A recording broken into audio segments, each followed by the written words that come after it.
Happy Monday. Exactly. Kratz is dancing. Did you do any of this? I saw the No, Ozzy. I did no dancing. No. Ozzy did. Ozzy went Yeah, but a little Ozzy viral. didn't play. Here's the difference. Ozzy didn't play in the game. Ozzy just had to dance because Ozzy didn't play. He just stood there. I don't even know. Did Ozzy even – hold on. I don't want to get shocked to death. Matt. Also, let's tell everyone what we're talking about. Yeah. I got to play for the Savannah Bananas on Friday night. And by the way, hold on. This is a disaster. But, okay, we're almost there. Hold on, people. I can't – my mic is all caught under my chair now. Hold on. Rewiring. Okay, we're good. I'll Live television. This is what happens. There we go. But so I got to play for the Savannah Bananas on Friday. And if you haven't been to a banana, and I'd never watched a game. I mean, I'd seen the clips, but I had never actually been there and seen what they do. Mm-hmm. It's incredible. They get there. Those guys get there like 9:30 in the morning, and they're there all day. It's a show. It is not. But I'll say this: it is a show, and people say it's a Harlem Globetrotters. It's a different show every time. Every night they do a different show, and the baseball is good. It's not like everyone. I always thought it was like it's these guys that are just kind of like beer league soft. No, these dudes are legitimately good. Like what? Give me an example. The guy I caught was 90 to 93. Okay. I was like, what? And he knows where it's going. Well, he did hit a guy in the face, but other than that, yeah, he did know where it was going. No. Yeah, he threw it up and in and hit his hand and hit the guy in the face. He's laying there. I'm catching, and he's laying there, and I'm like, "Are you okay?" I'm like, please tell me that didn't. I thought it hit him in the hand because it looked like it hit his hand, but I guess it didn't. So then they all rush over, they pick him up, and he's like covering his face, and I'm like, "Oh no!" Oh, and that was real. That was real. That's not fake. Yeah. No. There's no act, no dance. No, there's no dancing after that. Man, hope he's okay. He was. You think he had to get a couple stitches in his forehead or something, but I think he was okay. But yeah, I mean, it's legitimate. So you can say whatever you want about the show. The show is incredible. The dancing and all the stuff they do. Yeah. But I'll say this: the baseball is real. The show is different every time. And Jesse, the yellow tux guy, showed me their list of ideas, and he has this notebook of like. And they do it according to the city they're in. So if they're in Chicago, they do something different. They had Chance the Rapper there when I was there. Mm-hmm. He came out and did they called it a halftime show because the game is timed. So you have 2 hours to play 9 innings. No matter what. No matter what. And then they don't do runs, they do points. So whoever gets the most runs gets a point. Huh. Right? So it's not like 10-0. It would be like 2-0 or 3-0. Okay. So, and I think home runs count as extra points. I don't know. I didn't get all the rules because I was just panicked about my rules. Because Kratz, I had to catch, okay? I haven't caught a ball. I haven't caught since 2016, like a live fire game. And if I missed one, they could go to first. So if the ball got by me as a catcher, they could. And I was getting ready to get my gear on in the inning before the guy missed one and he went to first. And I was like, wait, what? That's a real thing? Like if the catcher misses it, they can run to first with like a ball one? That's how Sean Casey got hurt, right? No, he got hurt on a walk because if you walk, you run. It was a walk. Okay, but right. So I told the pitcher, I caught this guy who's great. He had pitched at Andy Archer was his name. He pitched at Georgia Tech, so he was like legit. Yeah. And the manager says 90 to 93, cutter split, and I was like, he's throwing all fastballs because I ain't catching no cutter, and 2, I ain't blocking no split. So he came up to me and Andy said, he goes fastball, cutter, split, and I go fastball, and fastball. That's all I'm calling. What did he say? He goes, I get it. Yeah. I go, I ain't blocking no split. And I go, I ain't calling no cutter. And he just started laughing. So my signs were like this. Did you catch the whole game? I caught 1 inning. You caught 1 inning? Yeah. Okay. It was the first time they said they'd ever had anyone catch. Oh, for a cameo? For a banana. Because I hit and then I caught. Right. So the whole thing when I hit was they had a sidearm righty when the inning before. And I was like, I was like, here we go. Thank you. And then I go up to hit, and they're like, lefty. And I'm like, wait, no. Like, that's why if you watch the video, I'm going like this. I'm like, bring in the other guy. But, I mean, he laid a couple. The first pitch he threw me, I barreled it, just fouled, and then I hit a ground ball. And everyone's like, why didn't you run? And I was like, because I didn't want to go Sean Casey. Right. That's smart. Even like Konerko, who did it the next night, was like, you really busted your tail down the line, pal. I'm like, okay, when you do it tomorrow, let me know how fast you run down the line. Yeah, you don't want see to it. yank something. No. I was scared to death, Kratz catching, though. Scared to death. So you didn't run down – I didn't see your at bat. You didn't run it out? No, I ran it out. I just didn't go full speed. I was kind of, Hey, Plus Chicago they get to do all the trick plays and all that stuff. Chicago Cubs fans were booing Kyle Tucker for not running now. I'm just saying. AJ Pierzynski, Kyle Tucker, right now in Chicago. 48-28. 48-28. Okay. So yeah, it's just one of those. It was just one of those. It was awesome though. I listen. The best part about the whole thing was Mark Burley was there the day I was there, and I got to catch Mark for one last time. That was the coolest part. Like having Mark Burley there as a teammate, as a friend, and him pitching one out. He could hit a laser off Mark. So Mark comes out there and he'd warmed up in the bullpen or in the cage, and he comes out there and 2 outs, and there's a runner on first. Mm-hmm. And the first guy comes up there and he's this monster guy, right-handed hitter, and I'm like sinker. And the first one was like way off the plate, and the second one was kind of close, and the dude swung at it like it was 20 miles an hour. And I looked at him and I go, "Yep, that's how hard he threw when he pitched in the big leagues too." Wow. And then the next one he threw, he hit a piss missile to right field. Like, I mean, I don't know what it was off. He was like 120, one hopper to the right fielder. And I was like, oh boy, we might not get out of this inning. The next guy hit a ground ball and got us out of here. There you go. But I was just like, but then it was cool because, you know, it was awesome because he was there and we got to kind of hug and do it all. But it was, Kratz, if you ever get the chance to go or be a part of it, it's one of the craziest thing it was.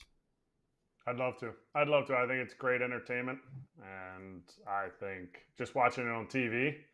And I heard I don't have enough street cred to play somewhere. So if I go and I catch, I'm definitely catching more than one inning.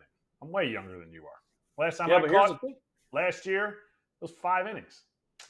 Yeah, I mean I could have caught more, but I didn't want to. And also I had to use their gear, so it was like way too small for me. Everyone's like, why'd you have the kids' gear? And I was like, that's the only gear they had. They gave me. And the mask, you know, normally a mask, like you adjust it. There was no adjusting it. It was like hanging down here. So the whole time I was like wanting to hold my mask up so I could see good. They have to get you guys better gear next time then. I mean, I was the first one to catch. They don't expect people to catch. Now they know. They're like, hey, we got to fit our catchers with gear when we have Kratz everything in else Philly. Was top notch. The way they treated my family, the way they treated Burley's family. It was the only thing I didn't have a cup, so I had to get a cup. That was the one biggest thing I was like, I need a cup. Just share one. I was worried about, like a bad splitter, and the guy bounced one. Then it's really a splitter. By the way, he called cutter like this. I'm like, what is that?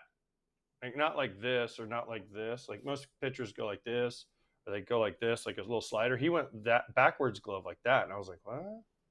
To me, that would be sweeper. Like we're really moving. I don't know. Whatever. It was great. It was great. Okay. It was, and you know what was great is not only was everyone knows the banana guys, but the firefighter guys. It was the team they played against. That was incredible.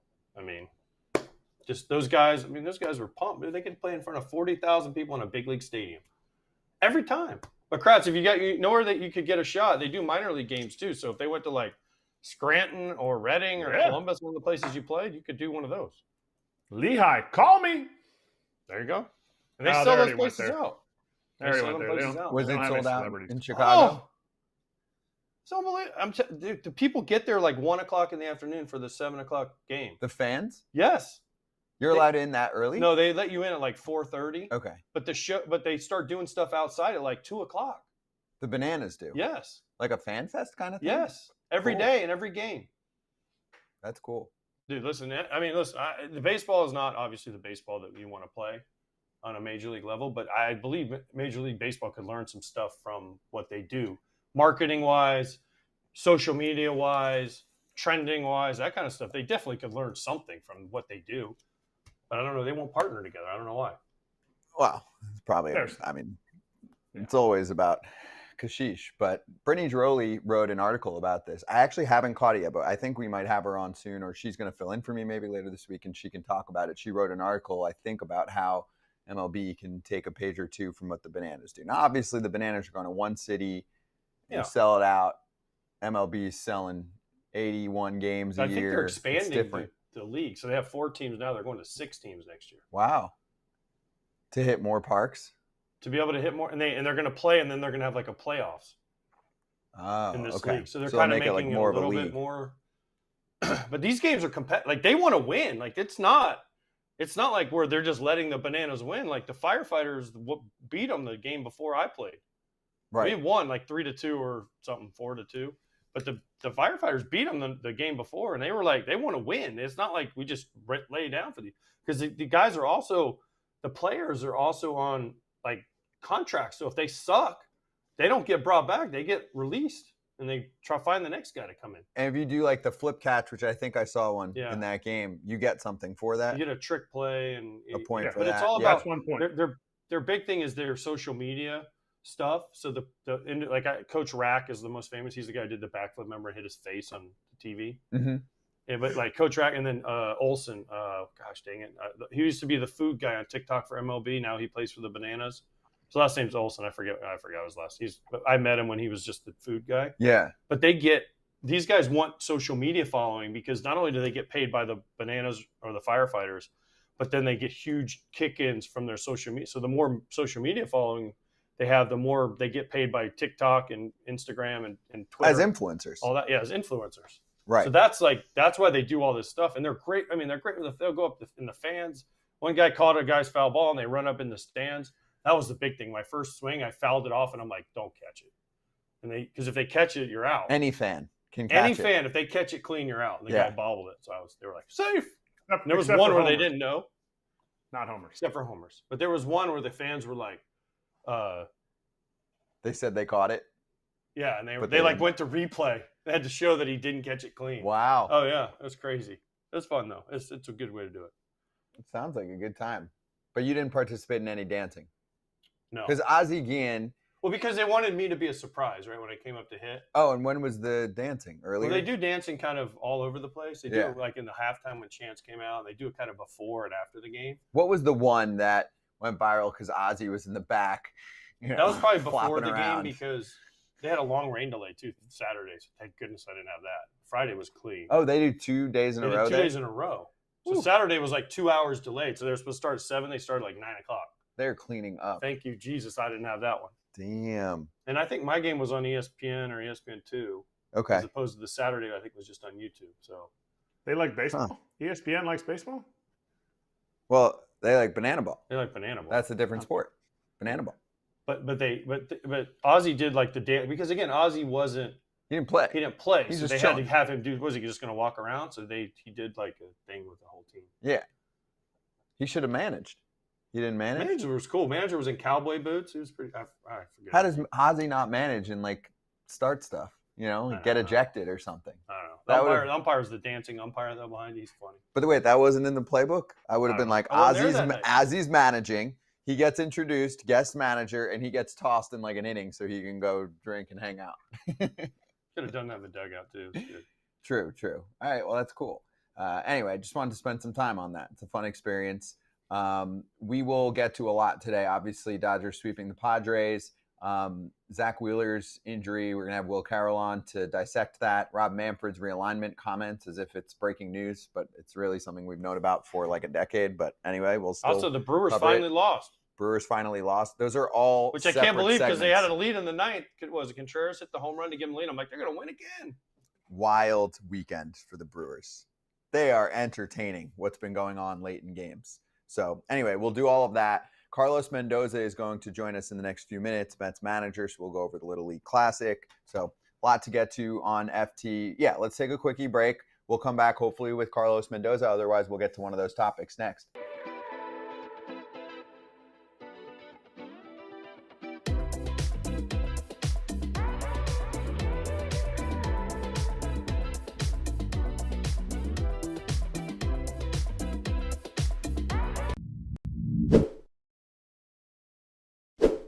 FT fam, when you're playing in games, you kind of have some stress, anxiety, teammates need something to help. Now it's at your fingertips with Rula. That's right. Telehealth has been a huge help for millions of people, but it can be time-consuming and expensive to find the right therapist. Rula is on a mission to make this process smoother. And make sure you go to rula.com/Val for more details. They take most major insurance plans, and the average copay is only about $15 per session. Every provider on Rula is carefully vetted and chosen for their expertise. Thousands have already trusted Rula to support them on their journey toward improved mental health and overall well-being. Head on over to rula.com/Val to get started today. After you sign up, they ask you where you heard about them. Please Say that FT sent you there to support the show, but also worry about yourself here at Rula.com, RULA.com/FOUL, and take the first step towards better mental health today. You deserve quality care from someone who cares. Back for a couple minutes here before we get back to the TV crowd too. Love you, YouTube. Subscribe if you're watching right now and you don't subscribe at this point, but also like the video, please. That would be cool. Randy Arozarena hanging out with Team Mexico at the Little League Classic. Mariners and Mets met up this weekend. Mets took 2 out of 3, but Sunday, all about the kiddos. That place holds, I think, 2,300-ish. It's fun. There's a lot going on there. It's cool. You know, that experience is just as fun to follow on social media, too. There's a game, and it's cool to watch the game experience, but it's fun to see everything going on for the hours leading up. You know, the players sitting in the stands watching the game. Kratz, you've got players meeting with the kids. I think one kid yelled out to Vientos, like, you're going to homer here, and then he did. Julio Rodriguez going down the hill, and he almost took the security guard out, or she fell or something. No, I don't know. There's a lot of great clips online. She almost took him out. It's cool experiences. Right, like, she was on the ground. Yep. AJ will tell you, you don't ever want to do like gimmick stuff, but I think Major League Baseball has made this awesome and been able to give the guys some extra travel time, and I think players want to go and do this. It's not far from New York, it's not far from Philly, so the travel's decent. I think it's awesome. I think they killed it for sure. Right, that's the easy way to do it. Is you're playing the Mets or the Yanks or the Phillies or whatever, and then you just head out to Williamsport. What's the drive? From Philly, maybe 2.5, 3. Okay. Little flight.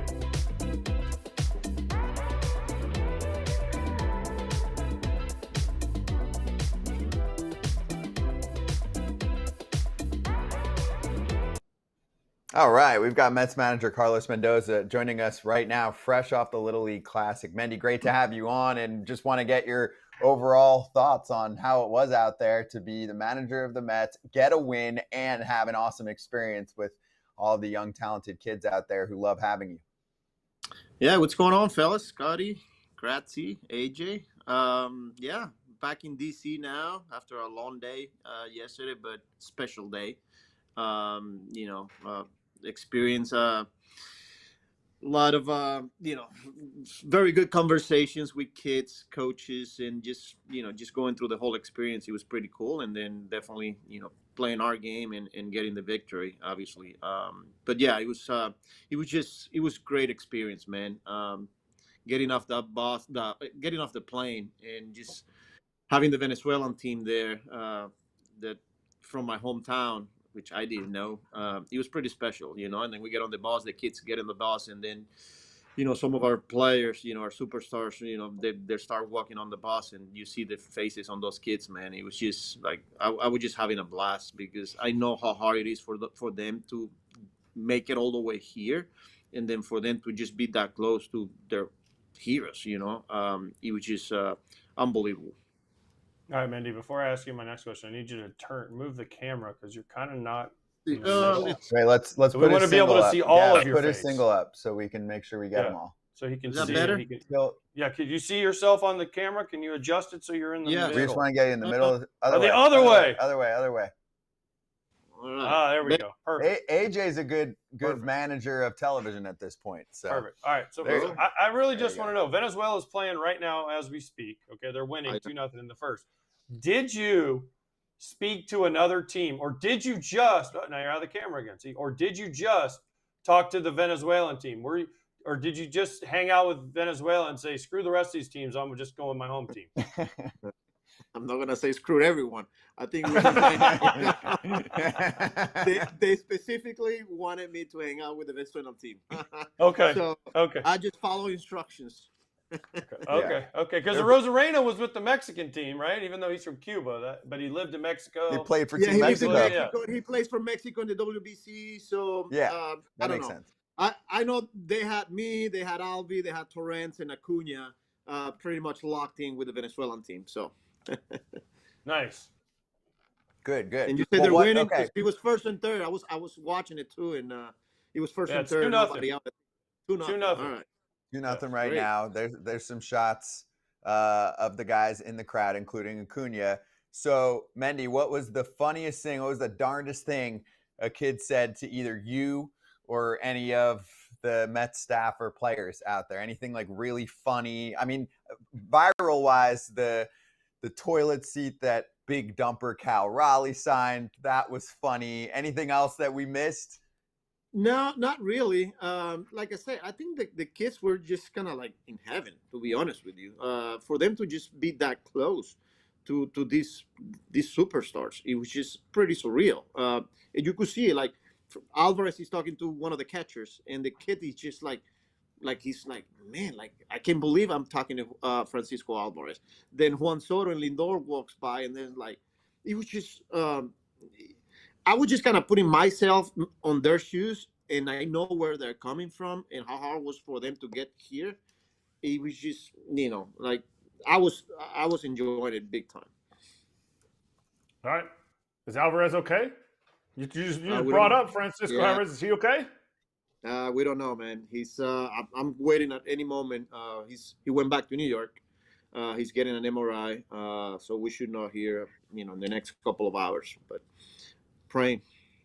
What does he mean to your team? Because I've always said, everyone talks about his hitting, okay, and then he got sent down to AAA and all this stuff. To me, this is a young catcher who brought you guys this close to the World Series. And I think more than his stats, what he brings, that energy that he brings to this team. But you tell me, you see it day in and day out. Yeah, I mean, you're not missing anything, Kratz. This is a kid that it was hard for him this year. We got to a point where we needed to send him back to the minors, and to his credit, didn't pout, and he would just went right to work and put himself in a position where, hey, man, like I'm ready to go back up. And since he's been here, he's a completely different player. And we saw at the very first game, the first at bat, we're on defense. Hitter gets to 2 strikes. He calls a pitch. He's a ball in the dirt, and right away, he gets to the blocking position. He blocks the ball. Back-to-back pitches. We didn't see that before we sent him down. He was just trying to pick everything, and trying to frame everything. Where it's like, hey, man, like the blocking is, as you guys know, as catchers, Uh-oh.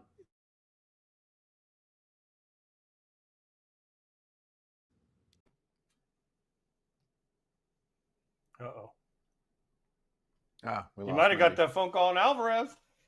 Uh-oh. Which then, great, we'll bring him back. And we can have the conversation of what happened. Yeah, we lost him. Mendy used to be with the Yankees. Maybe he's got that Yankees Wi-Fi. Just that joke never stops playing. No, it doesn't. I mean, I don't Maybe think he forgot to pay the $9.99. Yeah, some of the newer FT fans don't know about it, but Yanks had to pay for Wi-Fi on the plane. That was the report, right? All right, here we go. Let's ask him. Was that the report on Alvarez? Because we need to know. No, I don't know. I mean, Wi-Fi issues, I guess, here at the hotel. It's $19.99 that we have to pay, I guess. The suite. That's right. The suite. You got to get that in your next contract. Suite and free Wi-Fi, Mendy. I get it. Back to Alvi. Yeah.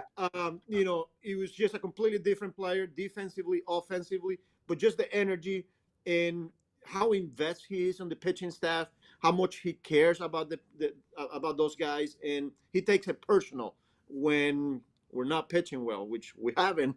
We went through a stretch where it's been hard for us, and he takes it personal. But we're just kind of praying right now because he's a big part of this team, and we just hoping for the best.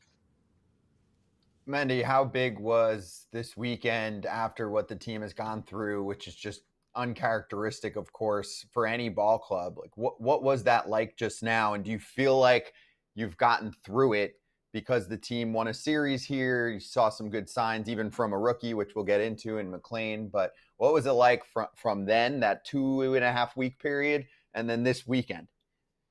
Yeah, I mean, 2.5 week. I think he felt like it's been more than 2.5 that we've been going through it. But it's been hard. It's been a tough stretch, frustrating one. We are all frustrated. But for us to be able to win a series against a very good team, that Mariners team is a really good team. That's a deep lineup. Is a really good pitching staff. And for us to be able, after losing the first one, the way we did, it was important. The Saturday game, last night game. I feel like you guys know everything starts with starting pitching, and we haven't been able to get that consistency from them.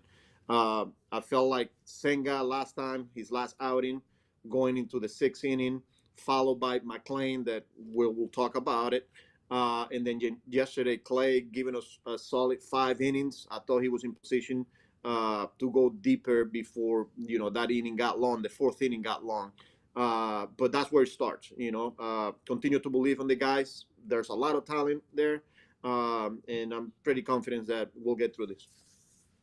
Mendy, I had the Yankees, your other team, this weekend in a game, and so I got to sit down with Aaron Boone, and talk to him for a while. And one of the questions, they have been going through it too, just like you guys were going through it. And I know you worked there for the Yankees for a long time. Do they teach you how to deal with things and not let the frustration get to you? Because Aaron Boone is one of the best I've ever seen at being even keel. Every time we talk to you and I see you, can't tell if you're winning or losing. How do you keep it together when stuff is hitting the fan? You're in New York. Everyone's watching you. They want you to react. They want you to get ejected, get angry. But you guys are the 2 most even-keeled dudes I've ever seen in my life. How do you guys do that?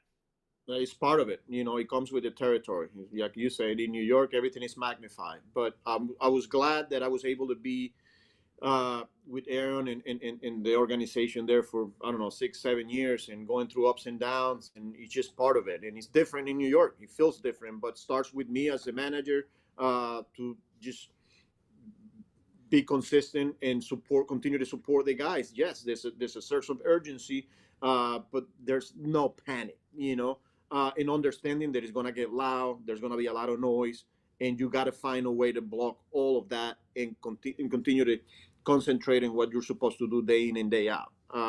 As part of the manager, you take the heat, and it's on me to just continue to be very supportive and continue to push guys, continue to teach guys, continue to rely on your coaches, and continue to believe that the talent will come out. Do you have a room in the clubhouse or something where you can go in and just do one of these, like, because there's always a camera on you. It's like the quarterback throws in a football game, throws a perfect pass, dude drops it, and at some point he's going to be like, oh, great, and they haven't caught you yet. So do you have a room where you can get those faces out? Because I know you're Venezuelan, so you have a lot of, you're very theatrical with your face. I'm pretty sure my wife will tell you. It's when I get home, it's when I get home that, they'll see their face and I got to get better. I feel like I've been better, but I can't be taking that home, but I think it's probably back at the house, but nothing at the stadium, to be honest with you. You can, because like you said, not only cameras, but people are always around you. I need to be there for the coaches. I need to be there for the support staff. I need to be there for the players, and it's just all part of it. Yeah, no doubt. And I have to go to the stretch that you guys went through with the, starters not going. During that time, how many conversations are had with those starters? No starters like, I hope I go 4 and dive. When you joke about 5 and dive, but how much did you have to try to push guys and then regret pushing them during that stretch where guys just weren't going longer? And was it just because you knew how taxing it was on the bullpen, or how taxing it's gonna be on the bullpen if you guys don't start getting length come September when you guys are still fighting in this race? Yeah, it was a tricky one and very difficult because we were getting guys from AAA making spot starts, and we're trying to piece it together. I mean, it's hard to replace. So as soon as Senga went down back in June 12th, then, a few days later, Griffin Canning went down, and then McGill went down. That's hard to replace. In the meantime, Montas is kind of rehabbing, Mana is kind of rehabbing, and then he has a setback. It's just, I'm trying to push our starters, but when the guys are at almost 90 pitches in the 4th inning, how much can I push them? Then the guy that we try and push a lot was Petey. He's been very consistent, giving us 6 innings. And the times that I felt like, hey, he got through the 6 and he's at 92, he's going back out. I think there was a couple of times, one in Atlanta that I sent him back for the 8th, and the first 2 guys got on, and then whoever came in gave it up. But yeah, I mean, like we went through a stretch here where the bullpen was feeling it, but it's because of how much they've been used out of necessity. Like the key is starting pitching. And we've seen it the past few days. Like I said, Senga on Friday, McLean, Clay. Once you start getting solid 6 innings from your starters, it's easier to manage the bullpen. But I feel like the past 10 days, I get somebody hot in the 4th inning. Like it's just hard to continue to get 15 outs every night from your bullpen. I agree. We've been talking about this for a while, Mendy, with you guys, and you got to get length from your starters. Let's go to some a little more positive. A guy broke the home run record, Pete Alonso, for the Mets franchise. Fans online were saying that wasn't that big of a deal. I said it's a huge deal because he's the all-time leader in home runs for a franchise. How can people think this isn't a big deal? It's a huge deal. And people, I mean, I was happy as all get out for Pete. I was more amazed at that it was only 252 for the Mets. I thought it'd be in the 300 or 400s. Yeah, I mean, look, people are gonna have opinions, and this is a big deal. You're talking about breaking an organizational record.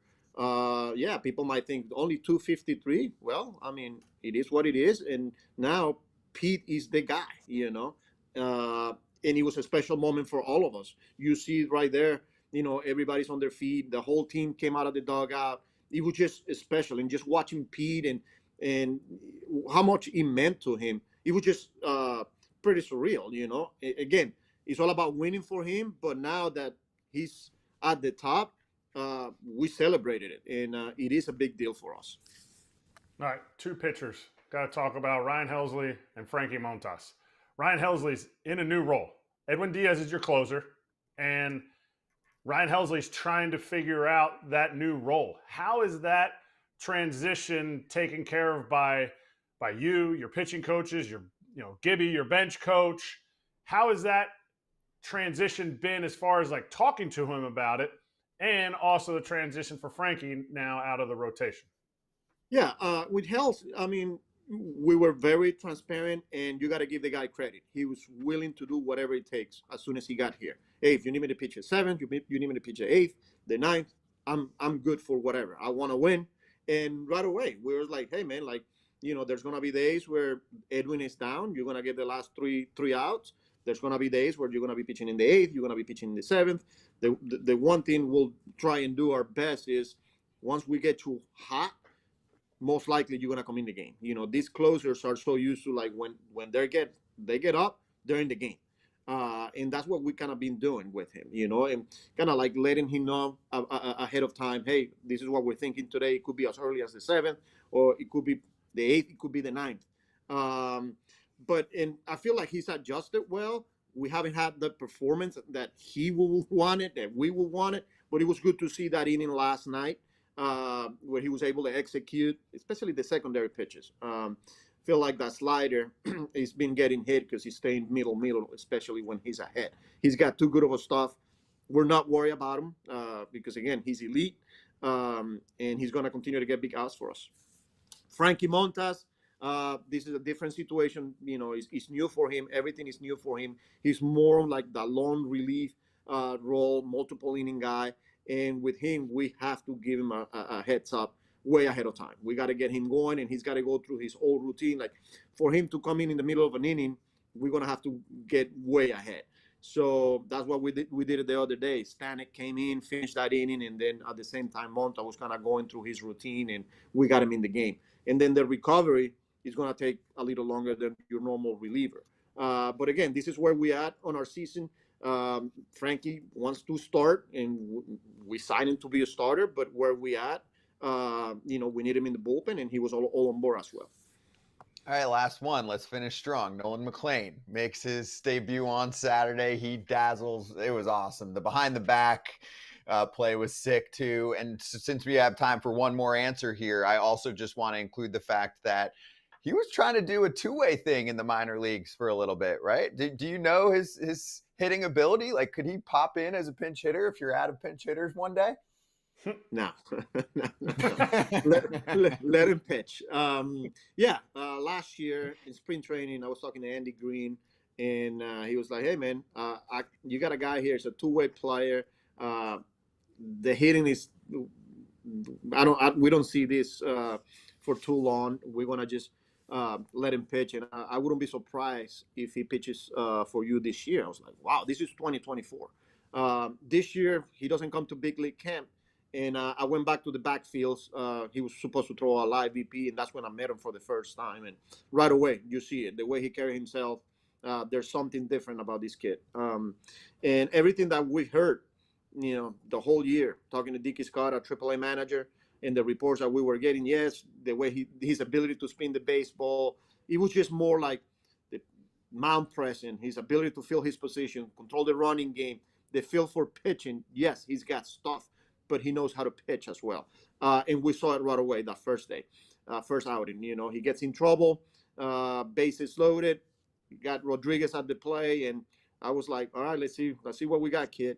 Makes a pitch, obviously gets a ground ball. We don't teach that behind the back. But for him to be able to just play catch, finish that play, and then just after that, his ability to spin the baseball when he's behind in counts, the sinker, not afraid to pitch inside when he needs to. Like, there was a lot to like that day, and I'm excited about this kid. Okay, before we let you go, I know you got to get to work, but here's the real question. When you are mad, I know we asked you this earlier, is there a coach or is there a player or a trainer or someone on staff that makes you laugh? I know it's not Gibby, because Gibby's always grumpy. It might be Chavez, maybe someone else that we don't know about that makes you laugh. And if it's not, you can always call me, Mendy. I'll listen to you bitch and moan. It's fine. I take it off your wife. Okay. I might not really listen, but I might just answer the phone and you can bitch and moan. And then when you're done, I might fall asleep and I'll hang up when I wake up. I got a good group here, man. I got a good group of coaches. Guys are consistent. They're a lot of experience, a lot of different personalities. They keep it loose. They try to keep it fun, even when it's not fun. But you have to find a way to make it fun. I'm just proud of the whole group and the support staff, and we'll get this thing going.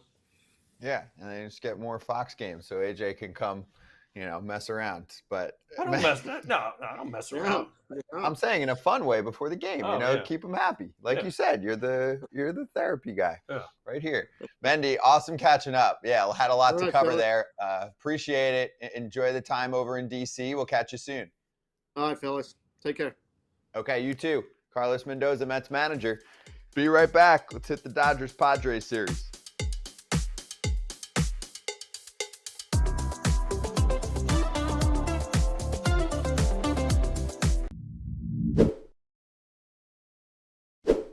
Okay, Kratz, I opened up Arena Club, put my own money in there, and I wasn't going to go big. I know we went over the Ruby pack a week ago. This time, I just went for the low-level pack, where it's an easy entry point, $25. You can get yourself a big boy card. The Grail has many good options. I slice open the pack. We're looking at it if you're watching us right now, and I pull a card from the 1950s. Super cool. I enjoyed the experience looking at it. It's Jim Gilliam. It's a top set from the mid-50s. But I got an offer for more than what the slap pack costs, and I sold it back. Tough times for the Dodgers right now. Don't at me, but I got $28 instantly, so I can buy another one of those packs and try and get what I want. Absolutely. The excitement, I heard Kip say it before, the excitement's in the chase. You sold it back. Now you get to open another one. I enjoy when you slide it across the screen there and the pack opens. arenaclub.com/foul. 20% off your first slab pack or card purchase. Get after it. What's up? Well, now I'm going to open another slab pack. I'm still pissed at Scott. He gets all the slab packs. You don't get no slab packs, do you? Kratz. We don't get no slab packs. All he does is hog the slab packs. I want a slab pack. You want a slab pack. Everybody wants a slab pack, but Scott hogs them all. What did I say on Friday when we were putting that together? I said, AJ's going to say, share the slab pack love. And I was like, yo, I got slab packs for that slab pack. And then I got another one back. See, check out my showroom. You can check out my showroom anytime. I've gotten one in the last like month and a half, and then I've been buying slab packs. And then for this one, I sold the card back because I actually made money off it. So I got one. I ain't got one forever. Last card I got was Hannes Wagner. That's when he was still playing. You can look at my showroom if you want. I got a signed Cal Ripken card, so there's that. My bad. Yeah. Sell your cards and buy more slab packs. Let me go to Arena Club. Anyway, that was a good prediction for me. So was this a few months ago. I was like, you know who would be a good fit at first base for the Red Sox? Nathaniel Lowe.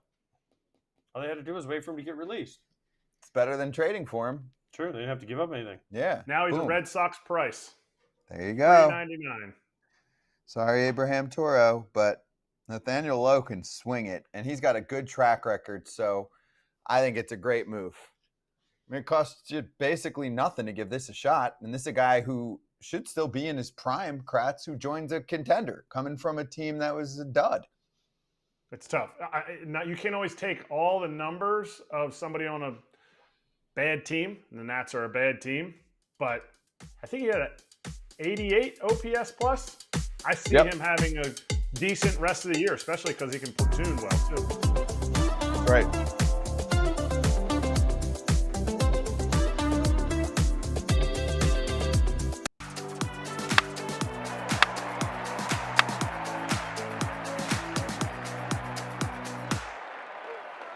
Better than box scores. Psych, we said we would catch the Padres and Dodgers series, but we're going to delay that one for a few minutes because first we're going to start with the best record in baseball.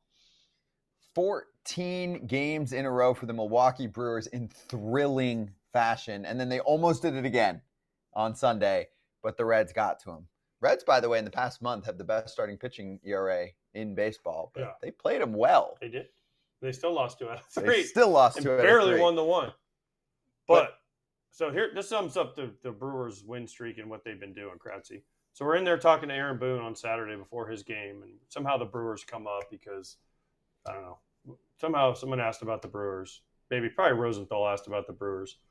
And Booney just said, well, yesterday they were down 8-1 in the second inning, and I said to Brad Ausmus, our bench coach, don't worry, it's early. Check the score in 10 minutes. And then he said they walked outside for BP, and on the scoreboard it said 8-8. He's like, there you go. That sums up the Brewers. They don't go away. Can't figure out how they're doing it, but they are a good team. They pitch really, really well, and they've found hitting, which everyone thought was going to be their problem, but they have found an offense. And it's not your normal home run offense. It's stealing, bunting, hitting and running. This is the type of team that I envision Pat Murphy loving. Mm-hmm. Bunch of just scrappy, gamer, dirt dogs that he just can tell them to do whatever they want. They do it. Yeah. There's a few guys. There's some guys that have like very little pop. There's a few guys. Obviously, Yelich has some pop. Contreras, Andrew Vaughn. Well, Andrew Vaughn is the MVP since he got to 9 home runs in his 29th game. What was that? In the comeback game was Friday, right? Friday. That was his 29th game, and it was his 9th home run already with the team. And then Monasterio. It's not like your household names here. Monasterio, 5 career homers in 3 seasons, career .330 slug. And Kratz, what does he do? 3-run dinger in the 11th. They win by a run. That's it. They've figured out how to score runs. That is the name of the game. But in this day and age, teams pay for and they build their teams on hitting the dingers. They're not figuring out how to score runs. The play I go back to, and you know, it's kind of meaningless because it made a game from 4-1 to 5-1. Andrew Vaughn, who is King Vaughn, who is killing it right now, put down, I would call it a squeeze, but it was your standard first and third. Heaney's on the bump. So he had a right-left matchup in his favor, and he pushed a little bunt to first base. Heaney picked it up, tagged him out. They went up 5-1. They just figure out how to score runs. And I'm starting to believe that you can do this in the playoffs. I think teams are just afraid of it. I think teams are afraid of having a team that isn't built to just score runs. They need to hit homers, or you're never going to be able to manufacture anything against the bottom, you know, the top 3 in the bullpen, top 3 starting guys, which is all you face in the playoffs. What you said, Kratz, is the most important thing. First of all, you need to find a score runs. I don't care how you score runs. If you got a bunch of guys that can fly, steal bases, hit and run, bunt, because you'd be surprised how many times even big league teams mess up bunt defenses. They mess them up. Watch a college game or a high school game, if you got a team that can bunt and run, you'll win a lot of games because teams just can't pick the ball up and throw it to first with another guy, not the first baseman, covering, right? So again, I mentioned I was in St. Louis, so we had Boone and then we had Ollie Marmol on the other side. And we're talking to him, and I've obviously known Ollie for a long time. We went to the same high school. Everyone knows that. But the thing about Ollie we were talking to him about different players around the league, and he's like, the things that are incentivized are home runs and walks, and they don't care about strikeouts. And he said, which we all know, but he said, it's hard to build offenses around 9 guys that strike out a lot, walk a lot, and hit home runs because you don't have 9 guys that can do that on an efficient enough level to score enough runs. So you also have to have the other guys, but they don't get paid to do that. And then we asked him, well, why don't you guys steal more bases? And he said, well, my thing about that is we tell guys to go a lot of times. They don't go because if they get thrown out, it hurts them in salary later on, arbitration, and when they become a free agent. Well, you only are 89% safe instead of 92% safe. So they don't want to go as much, right? Like, and the difference is when I played, and I'm sure when Kratz played, we didn't think about this stuff. We just wanted to play and win and just do whatever to help. Now it's agents are in guys' ears. Everyone's in their ears saying, hey, man, if you get thrown out again, it's going to really hurt your percentage. Like, that's the difference. Is all the information out there is almost sometimes a detriment to what Kratz just said, is just win the game and figure out a way to score runs and be the best team you can be. Yeah, and in fairness to the player, it's not their job because they're only there to make the team, right? And if they don't do something right and they don't get paid or they don't make the team the next time around, they're playing to what is set for them. What, Kratz? Why are you looking confused? We got to go in a sec, but what? I think that's trash. You're part of a team. You should try to win. I don't care. You shouldn't care about your arbitration. Your numbers, you might get a few extra RBIs. You might get a few extra, 2 or 3 extra dingers. Try to figure out how to get 26 guys together to win. Start doing that in the minor leagues. You have an organization that's going to do what they do. They don't. We're saying that. They don't. But do they that don't in the do that. leagues. That's what we're saying. We agree with you. We all agree with you. Yeah, Everybody we agrees agree. what you're saying. But organizations don't agree at that, and they don't look at it that way. That's why we have all these guys that are throwing 100, can only go 5 innings, blow out their arms all the time. Instead of the older guys that could throw 93, 94, give you 7 or 8 innings. They're like, well, we get 5, and if the guy throws 100 and he blows out, we'll get the next guy. He doesn't have the stuff. They don't steal bases. They don't bunt because they're not paid for that, and the organizations don't make them do that at a younger age. And then when they get to the big leagues, like, figure out how to bunt, and the guy's like, I don't know how to bunt. I never bunted in my life. All right, well, we've got a young big leaguer joining us next. So let's get to Logan O'Hoppe coming right back, and we'll ask him about the fundamentals in baseball.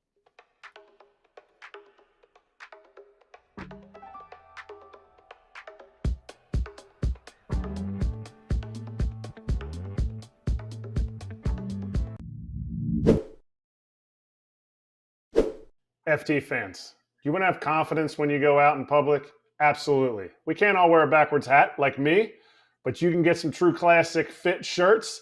It almost looks like, oh, wow, this shirt was tailored for me. Nope, it's every True Classic. This John is soft, it is smooth, and it makes you look a little jacked. I'm just saying. And Kratz, you are jacked, and you are spot on. True Classic is the spot to go if someone's like, where do I get shirts? True Classic. The colors are fantastic. They've sold over 25 million shirts to more than 5 million customers. Their shirts just win. The feel, the tailored look, the price. We all wear True Classic on FT. I mean, Cam Maben literally can't say enough about them too. Next time we have Cam on. Hit up trueclassic.com/foul. Give it a shot. Upgrade your wardrobe and save on True Classic at trueclassic.com/foul. That's trueclassic.com/FOUL. We're back. Let's show a couple things while we have the 2 minutes here, and then we're bringing in Logan O'Hoppe. So we have 2 West Coast or highlights from West Coast teams. Cal Raleigh, 47th home run of the season yesterday. He hit 2 this weekend against the Mets. Of course, he'd tell you he wants the team to take 2 out of 3, not fall in 2 out of 3, but good bounce back series for New York. There you go. Cal's run continues. MVP, Kratz? Yeah. Okay, sure. Cool. We're all on the same page. Next up, did you see this catch from Jung Hoo Lee? They said on the broadcast. They said it was the catch of the decade, but he kind of goat effed it to start with. He's like, oh, I'm going to slow down. And then he misses it. I mean, It's a great catch. and lucky is all get out, but catch of the decade is a little much. There's a little luck with that. That's what I'm saying. Recovery of the decade. Recovery. Wait, we're in commercial, right? Yeah. You can curse. Fucked that ball. That's right. He came that. Okay. He actually made that into that play. Am I wrong, Kratz? Like, he could have just caught that ball easy, but he like slowed hit down, off the heel. sped up. Yeah. It hit off the heel of his glove. It's not the catch of the decade. Like, if he needed to catch it between his legs to catch it, yeah, maybe catch of the decade, but I'm not sure how that would have happened. You know what's funny? On team broadcasts, you'll hear it at least 10 to 15 times per year. That is the catch of the year. There's not going to be a better catch this year. And there always is. Yeah. And there always was one before that. Obviously, there's one that wins, but, you know, it just feels big in the moment. That ain't it. No, agreed.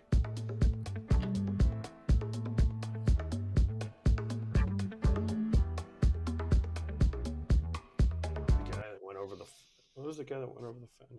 It was on Logan's team. What's the guy who went over the fence and caught? It was the Oakland guy. It was in Anaheim. Clark. That's the catch of the year. Clark. Yeah. Not the one Jung Hoo Lee just had. That was he goofed that ball up. And was that against the Angels? It was in Anaheim. That was. Oh yeah. I know. I heard you guys say that everyone says catch of the year. That was the best one I've seen in person. Not even close. See, there you go. Denzel Clark gets it. How you doing? Logan O'Hoppe, Angels catcher, joining us right now. How you doing, man? Doing well, thank you. Doing well. Good to see you guys. Appreciate you having me. It's been good. Good to see you too. First off, I just want to carry a combo we were having from the previous segment.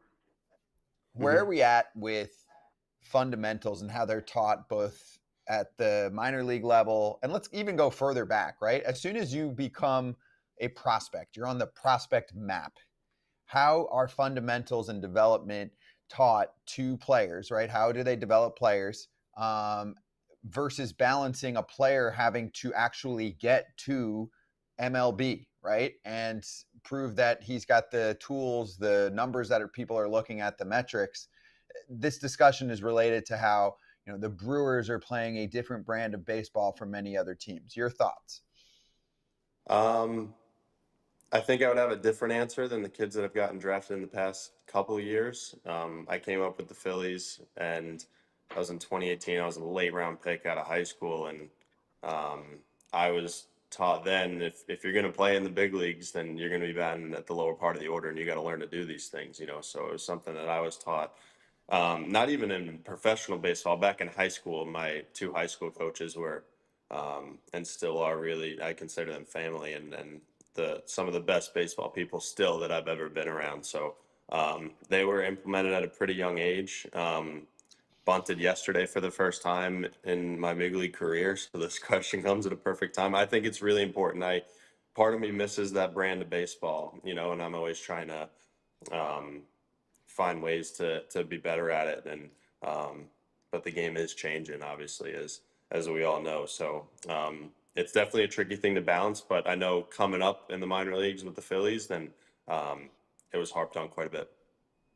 Do guys talk about, you're in the big leagues now, not in the minor leagues. They're saying the conversation was, oh, you got to learn all this stuff in the minor leagues.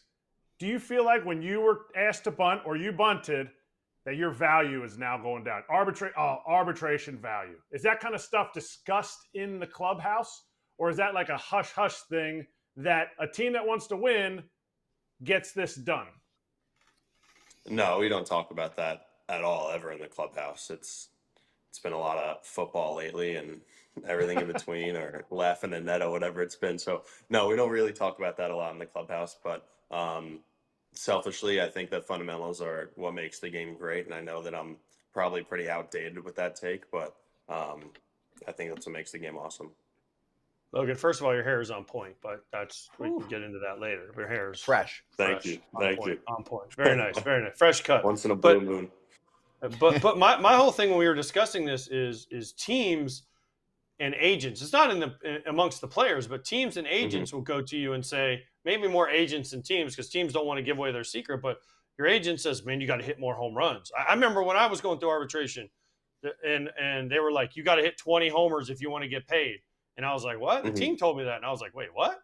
And I'm like, but I only, I hit 10 or 11 or whatever. And they were like, nope, you got to get to 20 if you want to really get paid, right? So that's kind of where it's gone now, is guys look at it and they started it at such a young age with their agents or advisors, as they call them now. You got to hit for more power. You got to walk more, right? You got to throw harder as a pitcher. And that's why some of people are saying that the bunting and the stealing of bases and some of the other stuff isn't pushed as much because they're told at a young age, hey, you want to get to the big leagues, you got to hit homers, you got to walk, and it's okay to strike out. Mm-hmm. I would say that I don't think arbitration has a lot to do with it. I think that no matter, I mean, you guys know when you played, like, I think no matter what, you're going to want to walk more, strike out less, and hit more homers. Like, I think anyone that's playing the game will tell you that they want to do more of that, you know, and that's money, arbitration, free to see whatever aside from all of it. Just because it makes sleeping a lot easier when you do those things more often, you know, so I don't think that money is a driving factor for a lot of guys. I think that they just want to impact the game as much as they can and be the best player they can be. And I can truthfully say, like, I really don't think that if you ask guys around the league that there's an agenda like that because they want to get paid more, because they want to maximize arbitration or whatever that is. So I think just guys want to be the best. All right. So you're saying players want to be competitive, right? Mm-hmm. Absolutely. They want to win. They want to win. Anybody ever questions that, you know, guys on the field don't want to win or don't care, they're just trying to get their numbers, I think is a lie probably 99% of the time. I think 99% of the guys want to win. Who's the most competitive person on your Angels team right now? We got a bunch of guys. I would say Tyler Anderson is the most competitive, and not so much off the field. We don't do too much competition off the field with one another, but Tyler Anderson, that guy, I mean, that guy's a bulldog and he wants it every pitch. And I always like catching TA because I know he's going to give you everything he has. What's it like in Angels land right now? What's it like in Anaheim? It's not Los Angeles. I don't know. That name still, I don't get it. But what's it like in Anaheim right now? You guys are kind of in that. You're still in it, right? So you're fighting to win every day. You guys play great against the Dodgers. I mean, you guys swept the Dodgers for the year. Yeah. Okay. But then you'll have like a lull where you lose 2 out of 3. What's it like? Because you guys, it's like you guys play great against the really good teams. And then all of a sudden it's like, oh no, what happened against the other team? Yeah. Yeah. I mean, the vibes are good. We still love playing with each other. We know what's in front of us. It's been the focus every day. And obviously last week was a huge step for us, and just awesome for everybody and everything to know that we're capable of doing that. And like you said, tough weekend, but we've overcome obstacles before. You know, it's nothing we haven't been through. So looking forward to a good week this week. Hey, tell me about that Dodgers series and really the season series against them.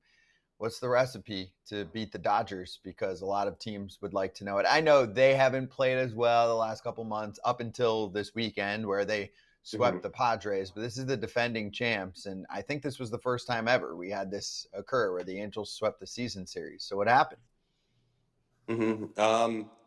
We played our game. That was it. We didn't get outside of doing what we knew we were capable of doing. Back in a little bit to our first question about worrying about different numbers and stuff. I forgot to mention, like, those games against the Dodgers are really any big league game, even if it's a Monday, Tuesday night game with only a couple thousand people there. Like, the environment's too hostile to think like that. Like, if you think like that in environments like we just played in, then you're going to get eaten alive. Like, you don't have time to think about the outside stuff. So those games were fun. They were really fun. Obviously, the result plays a huge part of that, but I think I could speak for a lot of guys in the clubhouse. Like, it took me a while to go to sleep after those games, each one. And it was a pretty cool atmosphere for sure. Some of the things that are talked about with the Angels are, it's all these guys that get drafted and they come right up to the big leagues. And you have a lot of dudes. I mean, they're everywhere. You got Neto, you got Christian Moore was playing a lot recently, Shanawell, some of your pitchers, you know, obviously Joyce's out, but you know, you sit there and you go, all these guys are getting called up. Is there any way to simulate or get them ready for a Dodgers series when they're in the bushes? Because the best way to learn is in the big leagues, but the hardest place to learn lessons is in the big leagues. Yeah, you're spot on with that. There's no way you can replicate that. Like, nowhere in the minor leagues, in my opinion. I always said I heard that there were big jumps in the minor leagues, whether it was from high to double A or whatever it was, low A to triple A, whatever it was. I think the biggest jump is to the big leagues. I don't think you could replicate anything like it. And environments like that, it's good for all of us young guys to be in those environments as early as we can, because I was picking Travis's brain about it, how that compares to a playoff atmosphere. So all those experiences are great for us, and kudos to all those young guys and all of us that did it and were able to compete and keep our composure that week. What about tipping pitches? You guys got the little the little doot doot doot now, so there's no more signs unless you're Kershaw. Kershaw was given signs against you guys. How much of your, not how much of your day, but how much does that consume you in the sense of like looking at the first base coach, third base coach? Are they moving? How much are you is that in your constant thought when you're playing certain teams, or is it just always, and you always think somebody's trying to pick signs or pick a tip from a pitcher live in game? Yeah, you're always anticipating it, just because the information that's out there. You know that guys are studying it. You see it. So it's been something I've been learning with behind the plate, especially of not going too early or whatever it may be. But yeah, I mean, it's I wouldn't say it's in the forefront of my mind, but it's always a thought in the back of your head on are we keeping everything secure, and are we keeping everything neat and tidy how we need it to be. So I would say it's a thought throughout the game for sure, but it's definitely not a main focus at all. I don't know, maybe you won't answer this, but I had a tip as a catcher one time in September. For like 2 weeks, every breaking ball that I called with a runner on second, I would touch my chest protector.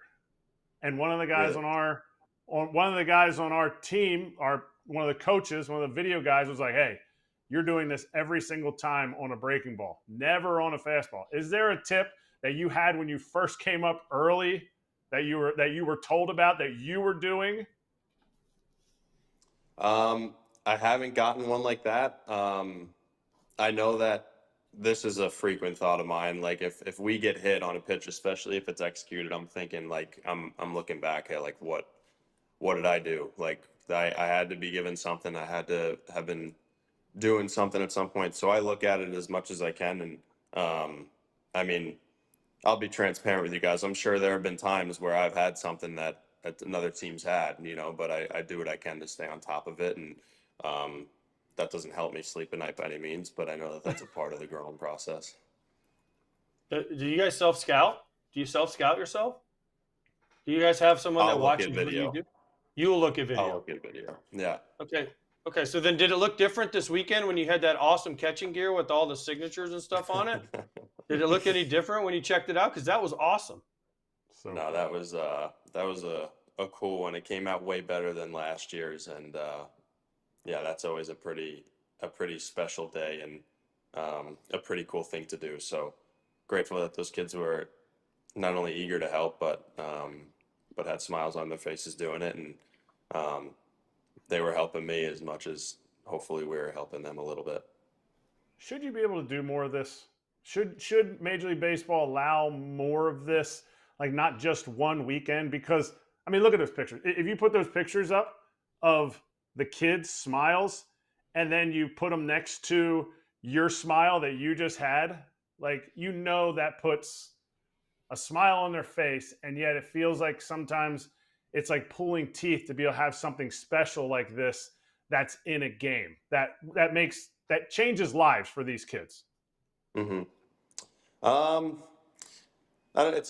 It's a tougher question for me to answer, to be honest with you. The only thing I don't like about moments like this are the cameras and the notoriety it gets. I want to make it clear to those kids that I'm there to see them when I'm in those hospitals, and a lot of times I tell them to leave the cameras out. Like I don't like that part of it. I want to be a human before I'm the baseball player that's going to visit a hospital, because I saw it firsthand with whether it was friends or family. Like the last thing you want when you're going through that stuff is cameras in your face, so you just want people to talk to, and sometimes you just don't want to be a patient in the hospital, so it's a tough thing. I don't know. I mean, I'm grateful that the league gave us the outlet to do it. Don't get me wrong. I don't come off ungrateful about it.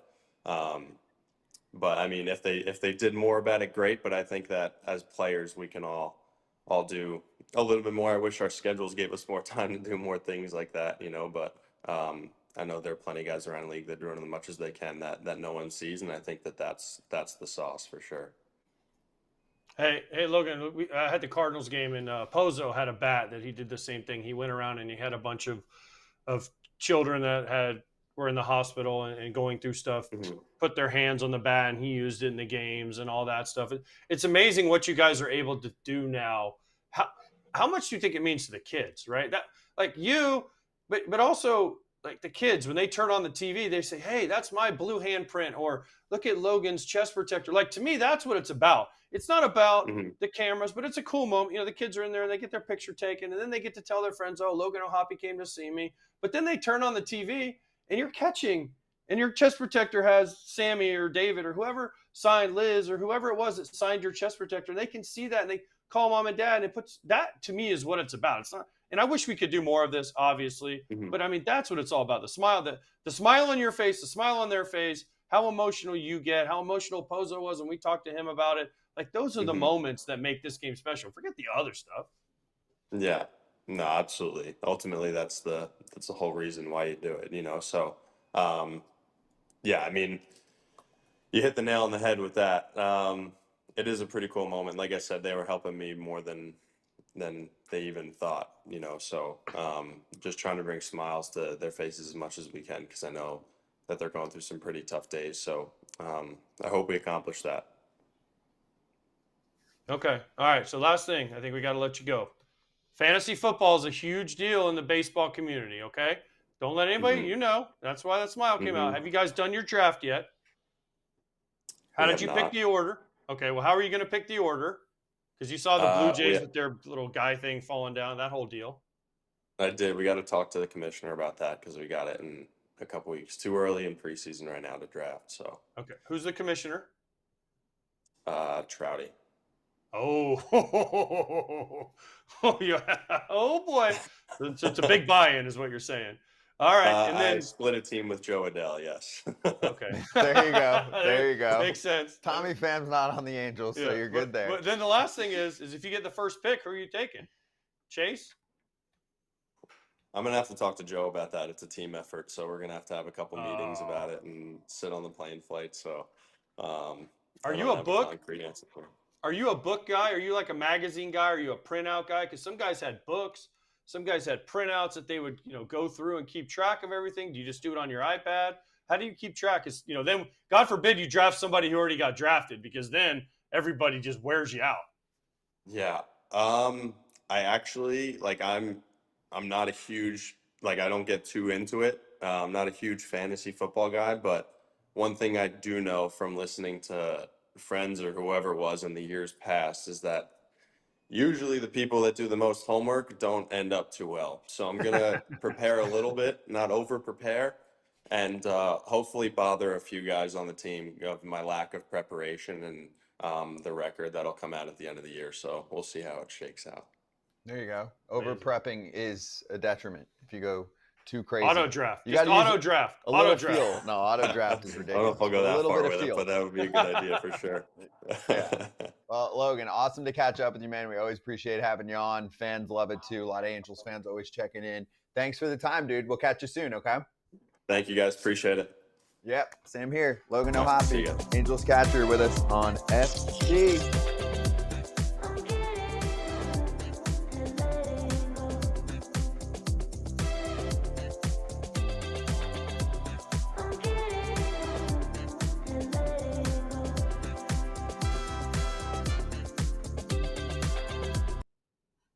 Hey, we're back. A lot of call-ups are going to happen because this is like the new gaming the system going on here. I mean, it is, but it isn't. So if you want to call a guy up, right, and it's August 1st, you're like, yeah, I'm going to wait until August 17th or whatever it is when you call up a player and he won't have rookie eligibility taken away from him, okay? if that's the case and that player wins Rookie of the Year next year, you get a pick. You get a first-round pick, basically, right? It's like end of the first round. I mean, that's huge. That's worth millions and millions of dollars. What it does is it gives them a free, 45 days to watch the guy and just make a decision in some meaningful games. September used to be the most overrated It's month like the September call-up. Yeah, but I'm not opposed to this. I mean, this is much better than what we had in the past where teams would delay guys getting called up to start the year. I know Kratz has probably got a little something. Anyway, there's a bunch of call-ups flowing through. Samuel Basallo got called up. Dylan Beavers got called up for the Baltimore Orioles. Basallo is supposed to be one of the better prospects in baseball. A little catcher, a little first, a little DH. We'll see what he ends up doing long-term. But Kratz, it also does help the player if they win Rookie of the Year. So you do help their status for next year as well. I am pointing that out. You can't win Rookie of the Year if you get called up in, August 1st. So if you get the extra 2 weeks, again, I want the best players up at all times, but given the current system, if Basallo gets called up and doesn't lose his rookie eligibility next year, doesn't he get, what did he get? Oh, well, you get a year of service. You get a full year of service time, but that's not a bit. It doesn't matter because you're called up already. It's more for the team. Never mind. Screw it. It's all for the league as usual. See, it's more for the team. I was trying to stick up for the league one time. Service time manipulation. That's what it is. Oh, wow. He gets $1 million bonus because he won Rookie of the Year. He gets part of a pot because he ends up in the, top 3.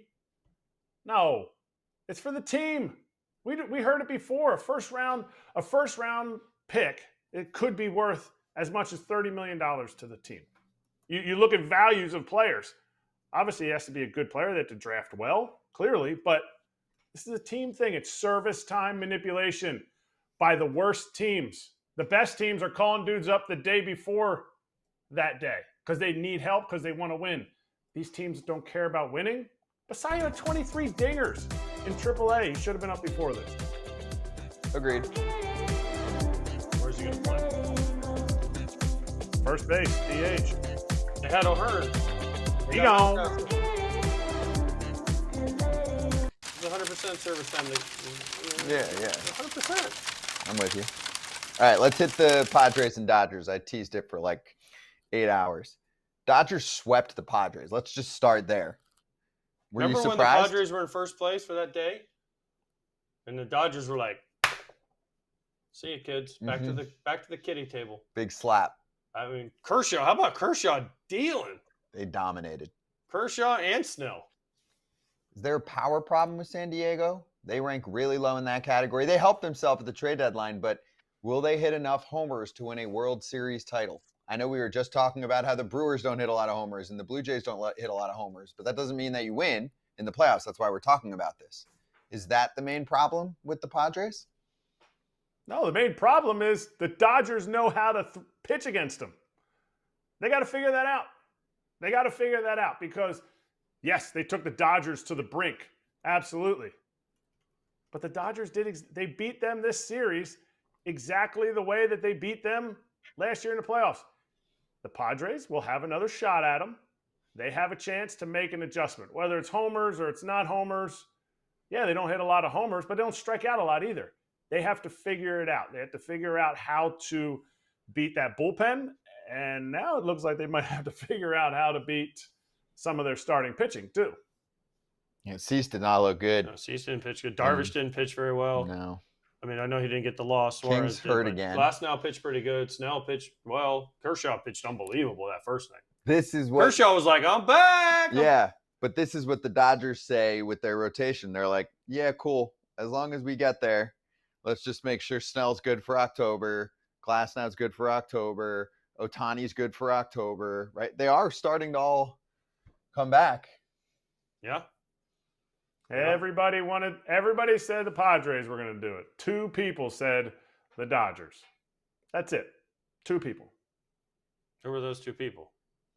Tom Verducci and someone else. I won't even tell you who. Was it you?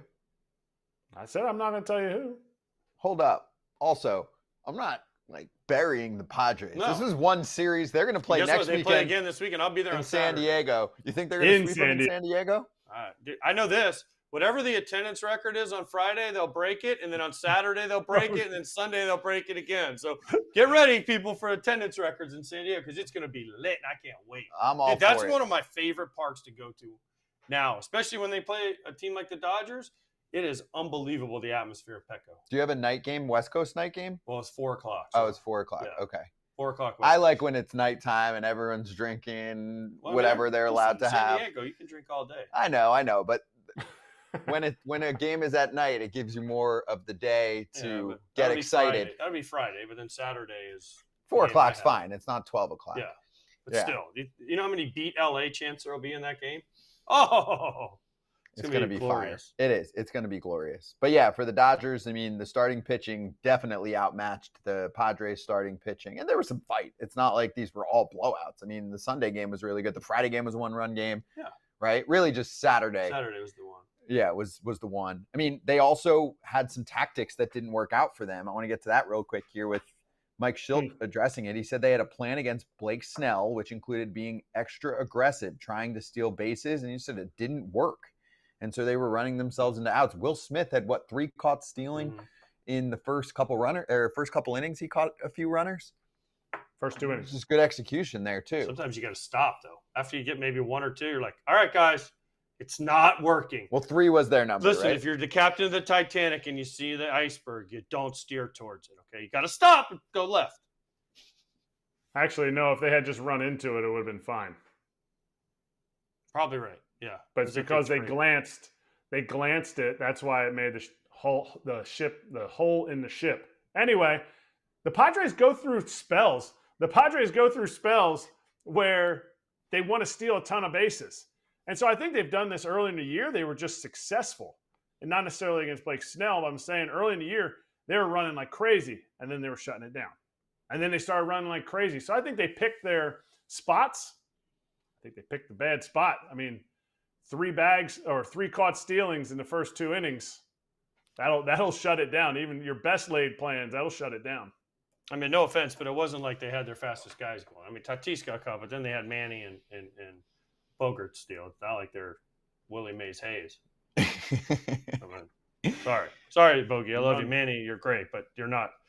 You guys aren't the fastest. It's like me and Kratz trying to steal bases.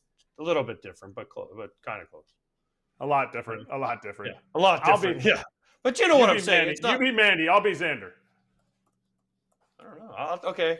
We can compare bank accounts. Perfect. I'll take Mandy. That's fine. Should Padres fans be concerned, and should Dodgers fans feel like, yeah, we're good? No. Nope. Padres fans shouldn't be concerned. Dodgers fans, should they say, okay, this means we're okay? There should be more hope. There should be more hope for the Dodgers. Padres fans, dude, it happened. You win one of those close games, and you get 1 out of 3. It's good. Yes, a sweep looks bad. Padres fans, they're still coming back home. All the Padres fans can do some of their awkward raps that always come out whenever the Padres fans do these things, and you're like in the chat weird raps. But anyway, the Dodgers fans should feel better. The whole year we've been like, oh yeah, you got to mitigate innings. You got to make sure this guy doesn't get all his starts, or you got to make sure this and this. I wouldn't be surprised. A positive for the Dodgers, they didn't throw Yamamoto this series. So less times that you see a guy, especially a starter, how much does that help in the postseason? I think it's a little help. I think there's some belief that the Dodgers are invincible, and that has been debunked before during this entire stretch. But now they're getting all healthy. So are they getting back to their invincibility from as far as pitching wise? Are they the best starting pitching out there right now of all the playoff teams? No, not until they're healthy. I got to see them in October, so you can't say that right now. Yeah, this is actually a good segue. But here's the thing. We're going to talk about the Phillies in a sec. That's what I'm talking about. The Dodger fans in the chat are like, oh, little brother this, little brother that. They can't win the big game, da-da-da-da-da. Well, guess what? Dodgers got to go to San Diego. Mm-hmm. We'll see how it goes. Also, they have beaten them in a playoff series. They have. 3 years 22. ago? Yeah. And I think the Dodgers handled him pretty good in the season series there. Yeah. It's baseball. These teams you just never know. Are both very good at ball. There's your conclusion. Now, as far as best starting rotations in baseball, Will Carroll's going to join us next to help explain what is a complicated situation with Zach Wheeler, and we hope that he's okay. We'll get more word here from Will Carroll about the blood clot that we learned about from a diagnosis standpoint.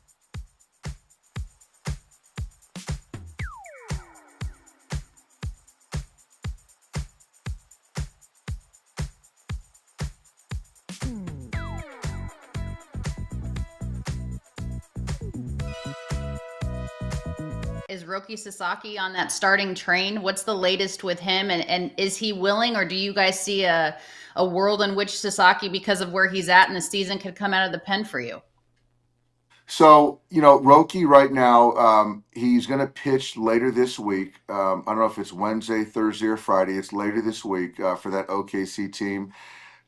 We got to build him up, number one, a little bit more. We got to get that velocity up, Alana. And once we get to like 3 and 4 outings, we need to start to see performance. Mm-hmm. And so I think for Roki, he's a young ball player. I know he cares. I know he'll do anything that we ask him. And at the end of the day, we're going to go with our 13 best pitchers. And, his talent is there, certainly, but he's also got to perform too. There you go. Doc Roberts' interview took place today, and it's going to air at 3:00 Eastern, Dodgers territory. So we're just talking about the Dodgers. You'll get more from Doc himself. A long interview with Alana Rizzo and Clint Pasillas. They cover a ton of categories. There was a little sneak peek. And Roki Sasaki is an interesting case. So the number one from Doc was, hey, he's got to be performing for us to care about him being involved in a playoff roster or anything else for us. True. Yeah, which he didn't do when he pitched in rehab. Right. He's this is the thing, Kratz. He chose to sign with the Dodgers, and he's super young. He just went through an injury and all of that. But for prospects, this is a team where it's like you got to perform. You're not going to go through growing pains in the big leagues for that long on the Dodgers. It's just how it is. I mean, Kim signed with the Dodgers too, right? And that might have been the best money offer he got. Or I don't know if it was actually. But anyway, the Dodgers were like, cool, we're optioning you. We don't have room to start the season. Yeah, they're okay optioning somebody that they paid. What did they give Roki? $7 million? Like the money was just more like a signing bonus kind of thing. A signing bonus if you were drafted. I said at the beginning of the year, he has to pitch really well to be in this starting rotation. It's just not automatic. He's just not automatically going to. So he's on rehab. Let his rehab go. Let his rehab culminate. They don't need him up there right now. Let it finish. Let him work on the things. Get his velocity up. Throw more strikes. All that stuff.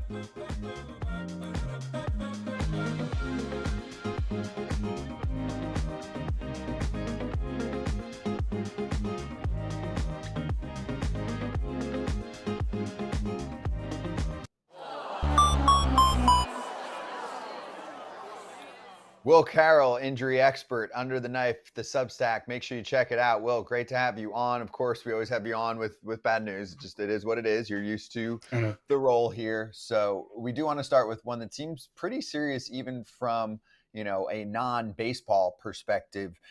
Can you dive into the right upper extremity blood clot that Zach Wheeler is dealing with for the Phillies? Yeah, this one's really complex. And the first thing we have to deal with is importance. Baseball is secondary when we have any sort of injury like this, where there's even the chance that this is life-threatening, let alone career-threatening. Now, we've got a lot of treatments for this. They could easily take care of this with medicine. There are some procedures to kind of roto-rooter it out. It sounds terrible, but that's pretty much what it is. But they've got to fix this clot first. Then they've got to come back and figure out why it had the clot. Is this something that happened in travel? Is this something that happened just from health or genetics? Or is this something from the repetitive stress? We see situations where just that over and over overhand throwing motion comes back and gets you. You're beating that artery or vein, that blood vessel there. and clots build up. It sort of leaks a little bit, and then it tries to clot up the way it would with anything. So they have to take care of that. After they figure out the root cause, then we can start looking at it. Is it just going to be medicine? Is it going to be something where they have to go in and remove a rib? That happens a lot and has that in common with thoracic outlet syndrome, though it's not the same. We've seen this injury more and more just because we have better diagnostics, but we're catching it earlier, which is leading to better outcomes. So with Zach Wheeler, right now they've got to figure out how to take care of the clot first. Second, why this came up in the second place, and then get back to the baseball questions. Okay. Worst case scenario for, obviously we're talking about blood clots. I'm not talking about death and it going somewhere or seizures or strokes or anything. I'm talking about worst case baseball scenario and best case scenario. Best case is they clear up the clot pretty quickly. They find a medicine he can deal with, and he gets back to baseball in a fairly quick fashion. That's going to be kind of variant. We've seen more of this in basketball, where Victor Wembanyama, Chris Bosh, his career basically ended because of recurring clots. He simply couldn't fly. And that is a worry. Now, Wheeler went back to Philadelphia, so they have to have some confidence that that's not a big problem, which tells me they're thinking this is the repetitive stress. And if so, they're going to chunk that rib. He comes back at the start of next season, but he's out for the playoffs. Best case, they just clear the clot. He gets back to throwing, misses a couple weeks. Okay, I got to ask, because you're giving us best case. You said you gave us Aaron Judge was going to be out for a month, and now he's back in 10 days. He came back in 10 days. So we were all like, oh no, the season's over, and then boom, he's back and he's doing all right. Yeah. He's not hitting for any power. I'm still convinced. He went way back on the game I did in center field. He hit hit off the guy's glove, but it went out. He's not hitting this month's mud like he does. He's hit 2 home runs, so that's a good sign. But it took him a while to get there. I'm still not convinced he's 100%. He's out there playing. He can get it done. I mean, that guy swings so hard and has such odd mechanics that I am still worried about him. Okay, that's fair. Understood.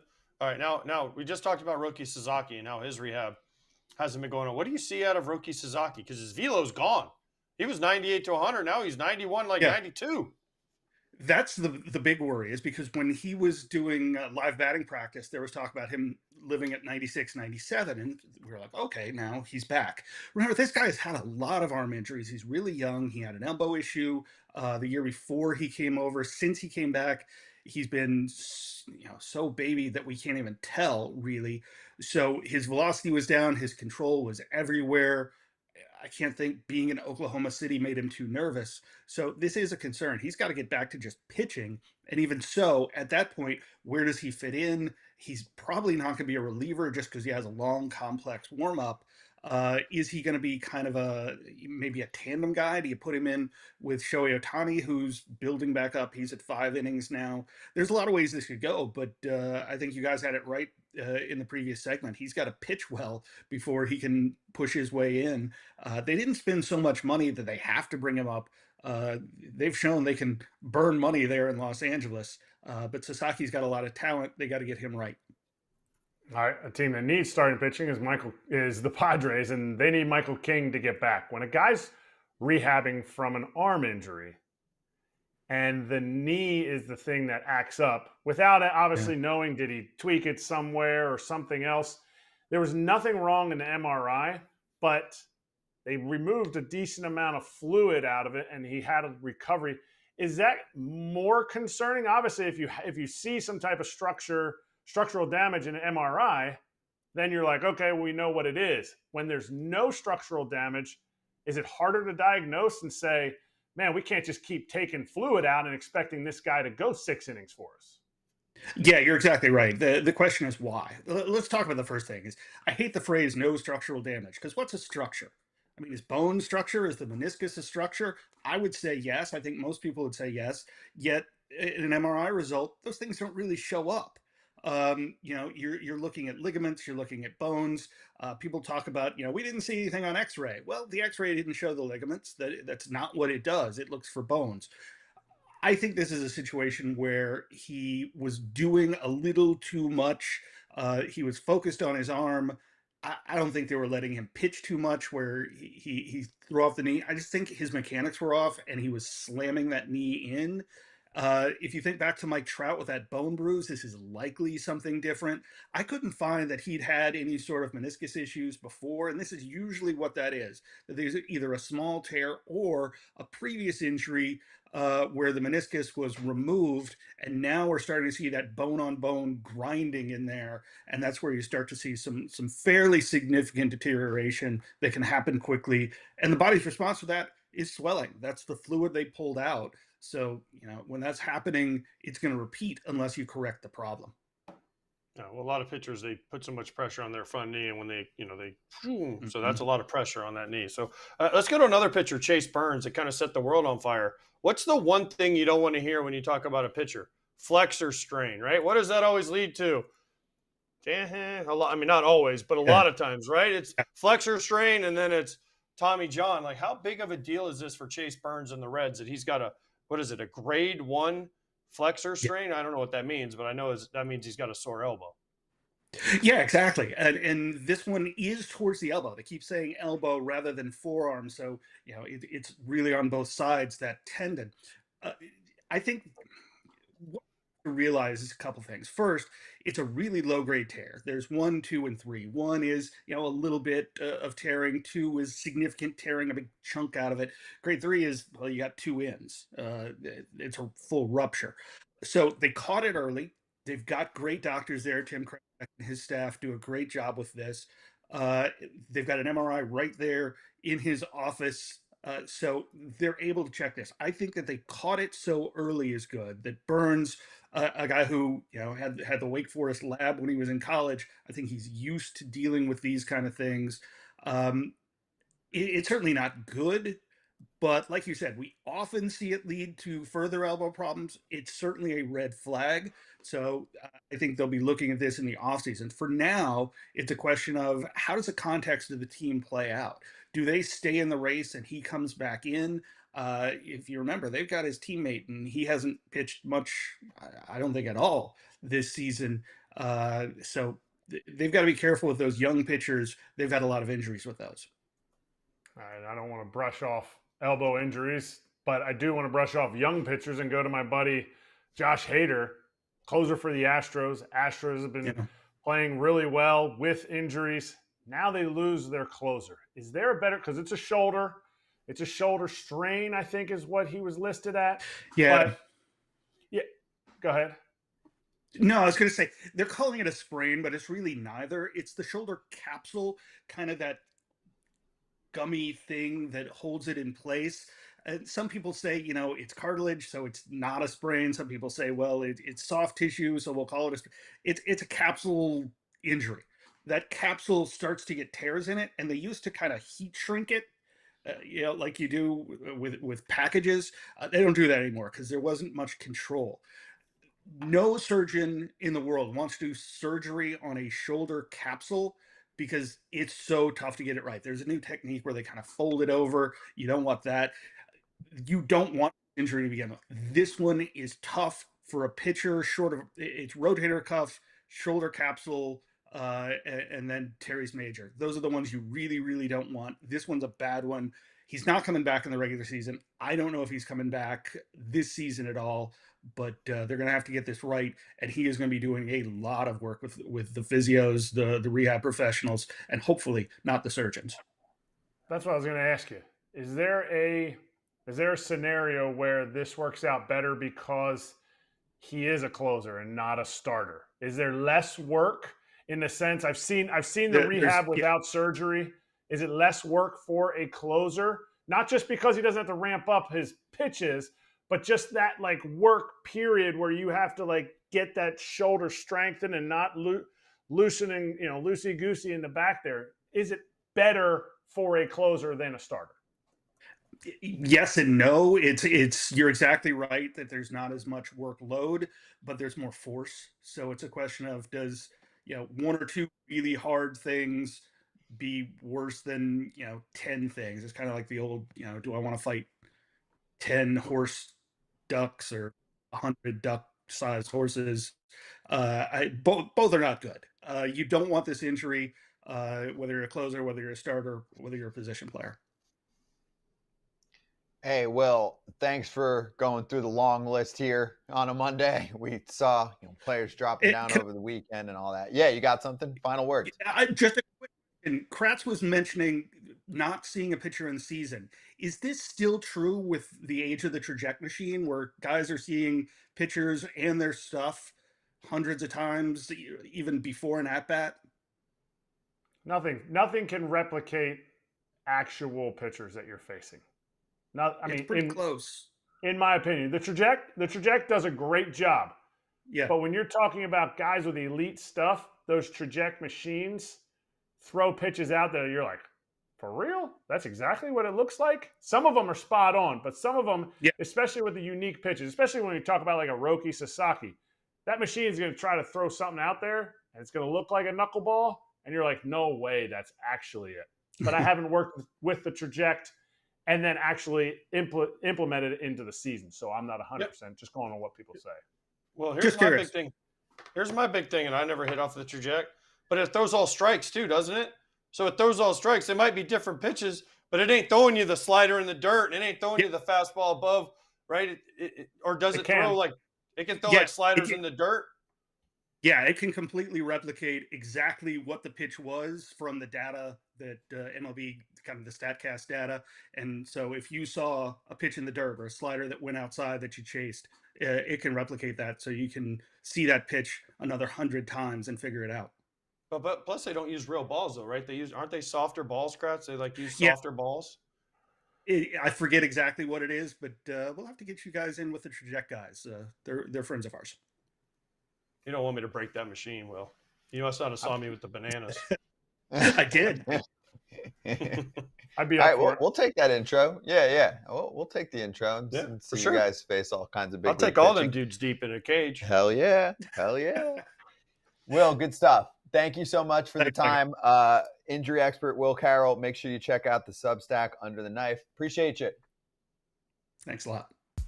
All right, we'll be right back, FT fam. Realignment is happening at some point in MLB. I could have told you that a decade ago.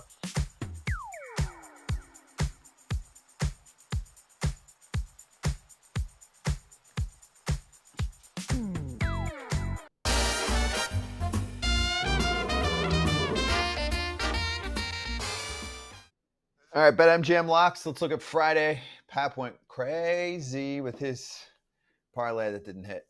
Todd Father and Kratz didn't hit. I hooked a little dub with Jacob deGrom's 5 strikeouts against the contact kings of the sport right now, the Toronto Blue Jays. So it was sweaty, but we made it. Money bags for you. Pap, Todd Father, Green, OG crew, the everyday grinders, trying to grind. What do you got today? I got a big parlay. I got Erik under 15.5 outs. I think he'll go 5 and dive. Just because he's coming off rehab. I think it's his second start back, maybe his third, but he hasn't pitched deep into games. I think third. Yet. Yep. Then I'm going big favorites. I'm going Atlanta and Dodgers money line. That gets me to plus 249. It was a tough slate today, man. I had a hard time. It's a lot of interesting games because a lot of the numbers, the odds are like really heavy stacked against teams. You're going Atlanta money line? Yes. Who are they playing? And Dodgers money line. Who are the Braves playing? White Sox. Oh, they're playing the White Sox. The Braves, they're the spoilers of Major League Baseball right now. They swept up the Guardians and said, well, good luck after the Yankees swept the Cardinals. The Yankees are probably loving that from the Braves. Braves are suddenly swinging the bats. They have no pitching or names that you know. They got Strider going tonight. Hopefully he can figure something out. Ooh, yeah. But the White That's Sox, the X factor, though, because Strider's heater is I know. I'm just saying. Not it I'm right just now. Hoping.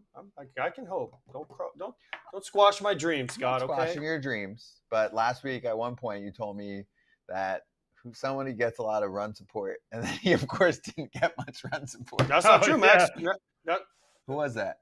Lizardo. He did. He had the highest run support in the league. No, I know he does, but then they didn't give it to him. Max Fried took that over, and they scored 12 runs for him on Saturday. So it is what it is. That's why we do this. Kratz, you got one? Because then we got Pap later and me. I got a Nerfy parlay. No runs first inning.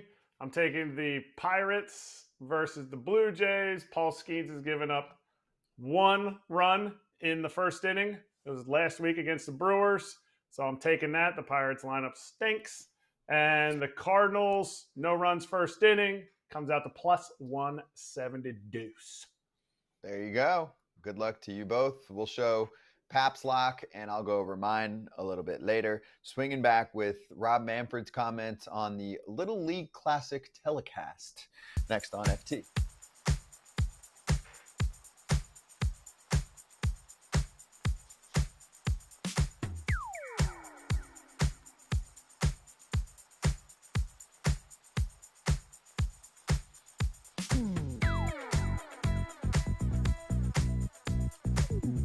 Yeah, that's what he said. That's what he said. That's what he said. That's what he said. All right, let's get right to the good stuff here. Commissioner Rob Manfred on the Little League broadcast that asked him about the eventual realignment that could occur. And he's like, yeah, of course. I mean, he said, quote, I think the owners realize there's demand for MLB in a lot of great cities, and we have an opportunity to do something good around that expansion process. But I mean, the juicy part was the opportunity for them to separate this by region. Duh. Were they making it like the NBA, like the East and the Western Conference, and then they're going to play it off like that? Yeah. Is that what they want to do? He talked. I heard his interview, and you heard about the West Coast games for the East Coast teams, and that hurts the ratings and all that. Like, but they still have that in other leagues. You still have to. The Braves still have to go play the Mariners every other year, but less of it. How's it going to be less of it? Because they're going to realign and have divisions like what Jim. But aren't everybody still going to play everybody? Everybody love everybody. No? Yeah, everybody love everybody, but only a little bit. So you get less of So basically, this, you know who this affects? Texas and Houston. That's it. Mm-hmm. It only affects Texas and Houston because they have to go to the West Coast and play the Angels and the Mariners twice a year. That's it. What else does it affect? It doesn't change one other team. It affects two teams. You're saying because the divisions already are regionalized enough. Tell me which team travels more. There's two teams that travel two time zones. No. Sorry. American League and National League, right? Yeah. Has teams from all over the country put together. Now, like you said with NBA, Eastern Conference, Western Conference. We have a board built for this. Jim Bowden wrote about this, I think, a year or two ago. And the time zones have nothing to. That was the one thing where I'm like, that doesn't matter. Because because in the NBA, the Lakers and the Celtics still play one home game and one road game. They still got to go over there. The Mets are still going to have to travel to Anaheim every other year because they do the thing. So once a year, they're going to still have to travel there unless they change the schedule back to, where in the division is more. But right? it'll be less of that schedule because you're going to play your Eastern Conference games more than your interleague or interconference games. Dude, you don't. Why? You don't. Why am I off? What don't you? Okay, so what? Every team plays. I understand that every team plays every team, but for example, like you said, okay, the Mets playing the Angels every other year. One time they're playing in Anaheim, so that's a lot less than the Mets will play every team in the National League, right? Or even let's use the Yankees. They already play every team in the National League. The Yankees are a better example, right? Because they're in the American League. So are the Angels. Okay. Yeah. So they play in Anaheim every year. Okay. So if this scenario plays out, they're going to play them every other year. So it's less. Why is that? I mean, it's stupid to me. That was the one thing he said that was stupid. Now they want expansion because they want the money. Yeah, of course. That's what they want. But you don't have to expand and realign. They're talking about realignment. Of course, which they want to realign. To a lot of people was like, wait, what? They've been talking about that for a long time. Wait, why is it crazy? You're saying it's crazy. Why? Okay, so let me ask. So why would you, if you go East and West, right? The NBA does it. Right? We're going to use the NBA because they're East and West. Yeah. Can't use football because they don't play everybody every year. But why? I understand what you're saying about they only go. So you mean to tell me that they're going to take a traditional American League team like the Angels, and you're going to take every team and put them, like say American League team, National League, and I saw the divisions they're talking about doing, whatever. You're going to take the whole western half of the U.S. and the whole eastern half of the U.S. And the East Coast teams are really only going to play the East Coast. They're only going to play the West Coast teams on the road once every other year. Potentially, yeah. That's a big difference. And it's a huge difference, but I don't get why. Why can't they still do? I don't know. Whatever. Miles, gas is expensive on those I don't planes. know. Wait. So let's show the layout here while Kratz goes through his answer. So we can show the new divisions because I think this helps to explain things. Now, this isn't what MLB laid out. This is what Jim Bowden laid out in the scenario. 2 years ago. Yeah, this is dated, and also keep in mind that the expansion is going to include a West Coast team, so it's going to be a little off because in this scenario, Bowden put 2 Eastern Conference teams in, right? In Nashville and in Charlotte. But he has the East Division as the Red Sox, the Mets, the Yankees, and the Phillies. The North Division of the Eastern Conference has the Reds, the Guardians, the Tigers, and the Blue Jays. The Blue Jays fans are like, hooey, let's get out of the East. Yeah. Mid-Atlantic Division, Baltimore, Charlotte, Pittsburgh, and Washington. I'd be very thrilled to be in that division too. Southeast Division, Atlanta, Nashville, and Tampa Bay. Miami's in the Southwest too. Southeast. Yeah, we're missing a team. Miami's in there. It's Miami. Midwest Division, Chicago, both Chicago teams, Milwaukee, Minnesota. Southwest Division has the Astros, the Rangers, the Cardinals, and the Royals in the middle of the country. And then the Pacific Coast Division would be the Rockies, the A's, Vegas A's, the Mariners, and the Giants, followed by the West Division with the Diamondbacks, the Angels, the Dodgers, and the Padres. Kratz? I like it. I like it for the Blue Jays. The Blue Jays are going to they're going to be a large market team and small market. They're going to look down on those dudes and be like, you guys don't spend any money. We're going to annihilate this division. I like it. I actually hope, I know we're not getting to our teams that we think, or cities that should. You can mix it in. Go ahead. Yeah. But I love that Charlotte's in there. I love that Charlotte is in there. I think Nashville, if Nashville isn't a lock, I don't know who screws it up if Nashville isn't a lock. Just as far as region-wise and everything. But Charlotte, I think, is a big league city. I get it. You need something out on the West Coast or towards the West to really kind of make that alignment more symmetrical. But I think it's great. I think it's great for Major League Baseball. They get to keep all the big players in one division in the whatever that Eastern division is. I'm not sure even what that was, but it's all large markets. It'll force everybody to keep complaining that division has all the big teams and all that good stuff. But I like it. I don't think it changes as much as people think. My hope is that less travel, if there is less travel, if they can show that there's less travel, that it does help with players' injuries, because then we get to see the stars more often. That's a competitive advantage, though, if you're Toronto, and that's how the division plays out, because then you get to watch the Red Sox, Yankees, Mets, and Phillies beat each other up if you think those are the teams that are going to be in better positions. Yeah. But wait, let's get to the core of this. Fans are like, you can't realign. You can't draw this out. I just don't like the fact that you won't. I think there's a way to keep the National and the American League. I don't know. I'm more of a traditionalist in that sense. Like, I don't have a problem when teams switch leagues and all that. You still have a National and American League. But we're not the NBA, okay? It's not the NBA. That's the thing. Why make it East and West? I don't know. Why not? Travel, I get it, but teams have always had to deal with that. So listen, whatever they want to do, they're going to do. That doesn't mean it's right. Yeah, if they came to you and said, hey, we're going to cut down the travel, some of the trips. Central, dude, my travel was easy. I never had a problem. When you were on the Red Sox. I was in the Giants, you had to go east. Or Red Sox. Red Sox sucks. People think Red Sox, Boston's close to New York. It ain't. So I'm saying, if you're on Boston, it's now, hey, we're going to make life a lot easier for you with travel. It matters. Seattle, they deal with a lot. Yeah, they do. That's tough for them. That's an underrated component of what the Mariners deal with every year. Yeah. They travel more than almost every team every year. Here's my one comment. And obviously, this is not locked in stone who it's going to be, but Major League Baseball has Boston, or Jim Bowden has Boston, Yankees, Mets, Phillies, all in their own division. What do they all have in common that every other team wants, but they don't have? They have their own TV channel. Their own network. Now, what if they start selling these divisions, these conferences by the groups? Because that's what Manfred wants. Just saying.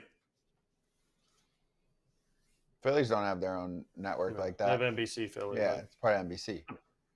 It's NBC Sports, but it's NBC Philly. It's it's essentially their own. I mean, their own thing.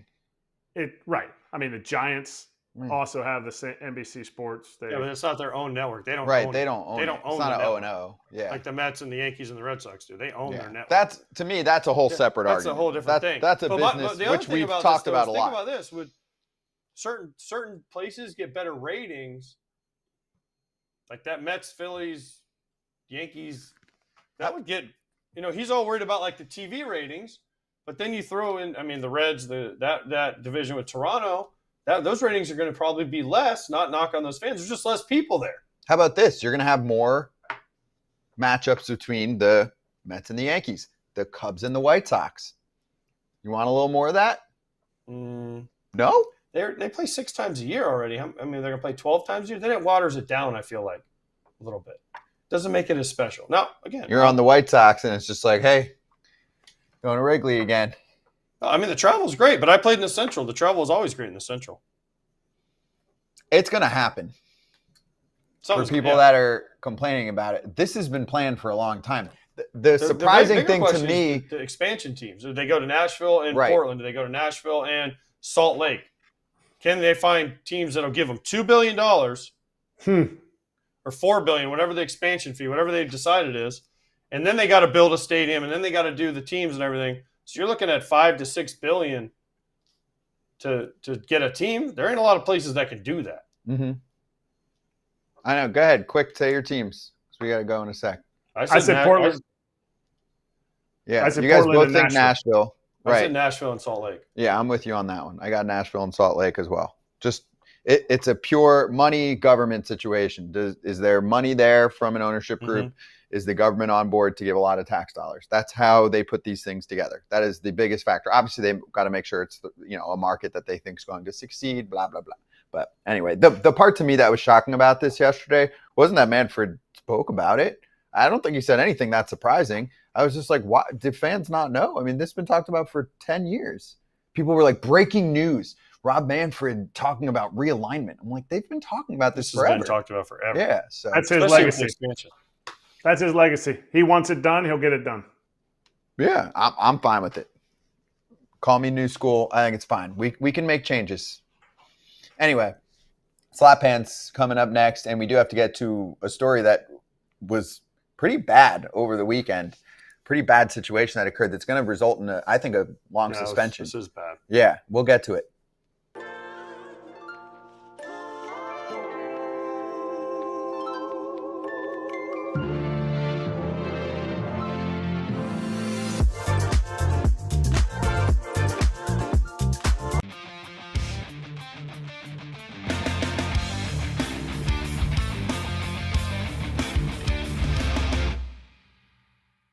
What's up, all my beautiful people of FT, the boys at the desk? What's up? It's Parlay Pap coming to you on this beautiful Monday. And listen, I got one I know is a lot. We got a Gosman Skeens matchup today, so I'm going no run in the first on that one. And then you get the Braves at home against the White Sox. Got to win this game, and Braves are much better. So we're going to put them 2 legs together. We're going to get plus 137, I think. And let's put 100 on and get that cheese, baby. Nofer. I kind of like that. Nofer instead of Nerfy, or just as an alt option to call it a Nofer. I'll go Orioles money line plus 100. So even money to get the Orioles with a win at Fenway. Coming off a nice series for them against the Astros. They beat up on Houston's bullpen. I know the Red Sox have been playing pretty well second half. I got Trevor Rogers Day. He's been pitching good. He's been pitching really well. And Orioles fans that want to come after me because I haven't liked the Orioles' moves, I think we're still winning that battle right now. I'm happy for the Orioles that they might have found something. He was in AAA for 3/4 of the year. Yeah. It's helping now, but it doesn't matter now, but it's still cool. Yes? You look like you want to say something. Quietly, the Red Sox are really tough to beat. They strike out 3 times less a game at home. Just a whisper. Don't tell Major League Baseball. I actually was texting with you about that this weekend, and I already forgot. That's how stupid I am. I'm like, look how ridiculous the Red Sox numbers look at home with the same offense. You know what? Either I win with the Orioles money line, or we see the same trend going on, and maybe it's a story tomorrow. By the way, whenever we're talking about this, there's our bet. There's our locks. A no for Pat, which is hilarious. No for just like Kratz has a no for same game. But no for the Cubs and the Brewers are playing right now. That pitching matchup is good. Freddie Peralta and Cade Horton. Say what you want, but check out his last 5 starts. Nasty. He did just give up a homer to Frelick, Oppo Taco, by the way, which is amazing. But he had like a 26-inning scoreless streak or something that was broken. And he just gets time. The ball, just throws that cutter. Nobody can hit it. Yeah. At BetMGM, giving you the chance to win a prize every day during the season. Swing daily for a shot to win bonuses and boost tokens. The Swing for the Fences free-to-play game. Gambling problem or concern, call 1-800-GAMBLER. By the way, one of my buddies texted me who works in baseball, and he goes, I'm watching, he goes, did Miami get relegated in your little scenario? I'm like, maybe. Producer lady, she's mad that they beat the Braves. They might. It's a Monday. They're going to turn that place into a rave store warehouse or something like that. Here's.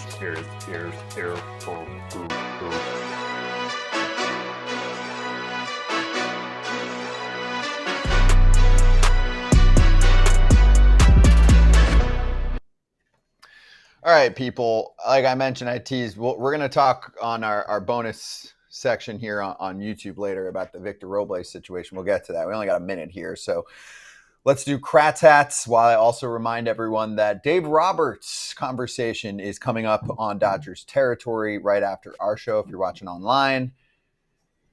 What do you got for us? Don't forget about Toronto. Blue Jays. Toronto Blue Jays. Don't forget about them. They just have the best record, tied with the Tigers, best record in the American League. I get it. American League's not that great, but this team just keeps winning. They may have buried the Rangers. Not that they needed extra burying, but they may have done it this weekend. I was going to say, I don't know if the Rangers have the sauce. I don't know. We're mid-August.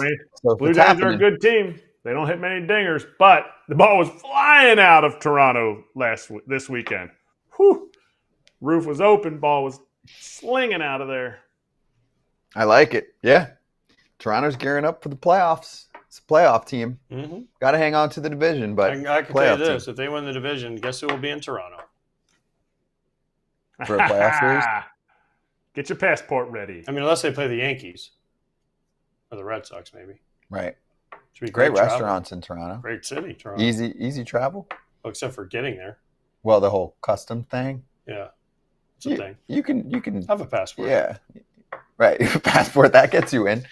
Good job. You have what's the faster thing that they have?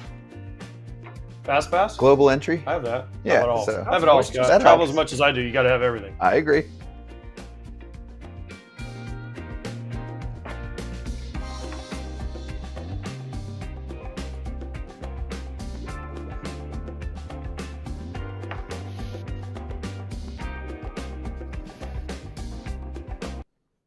All right, we're back for a few minutes here on YouTube before we throw it to the Dodgers territory situation, and we're showing you this clip from Victor Robles in a minor league game over the weekend, chucking his bat at Joey Estes, who has been a pitcher in the bigs in the past, and the bench is clearing. There is history here. I'm not going to spend a lot of time on the history because you want to charge him out, you want to punch someone, he threw a bat at a pitcher, okay? So we can do the obvious. You can't do that. You can't do that. How long do you think? You can't do that. Now, this was in a minor league game. What do you think is going to happen? Because he's got to get suspended. But like a few games is whatever. You think 10 games? That's it? You're throwing a bat? That's the one thing. I'm like, yo, you want to go charge the mound and beat the crap out? You want to Delman Young was suspended 50 games when he threw his bat. 50 games? Right. So here's my question. He had an umpire. Okay, but still, you're throwing a bat. I know. At a player, and even if the intent wasn't, I'm trying to hurt you with it. I'm just kind of chucking. Did Manny Machado get suspended when he threw his bat? That one you can. No, he threw his bat. No. But this is different. First of all, he swung. He swung at the pitch, so he should have thrown it at himself for swinging it. This guy is supposed to help the Mariners in the stretch run. What's the catcher doing? Picking up his helmet. Dude, who's the catcher right there, Kratzy? That's what I want to know. The catcher's got to go help his boy out. I mean, well, Estes has been thrown at him a lot, whatever. I get it. Then just charge the mound and slug him in the face. You can't throw your bat, bro. In a rehab assignment? I know. He's going to come up soon. We're supposed to. No, he's not.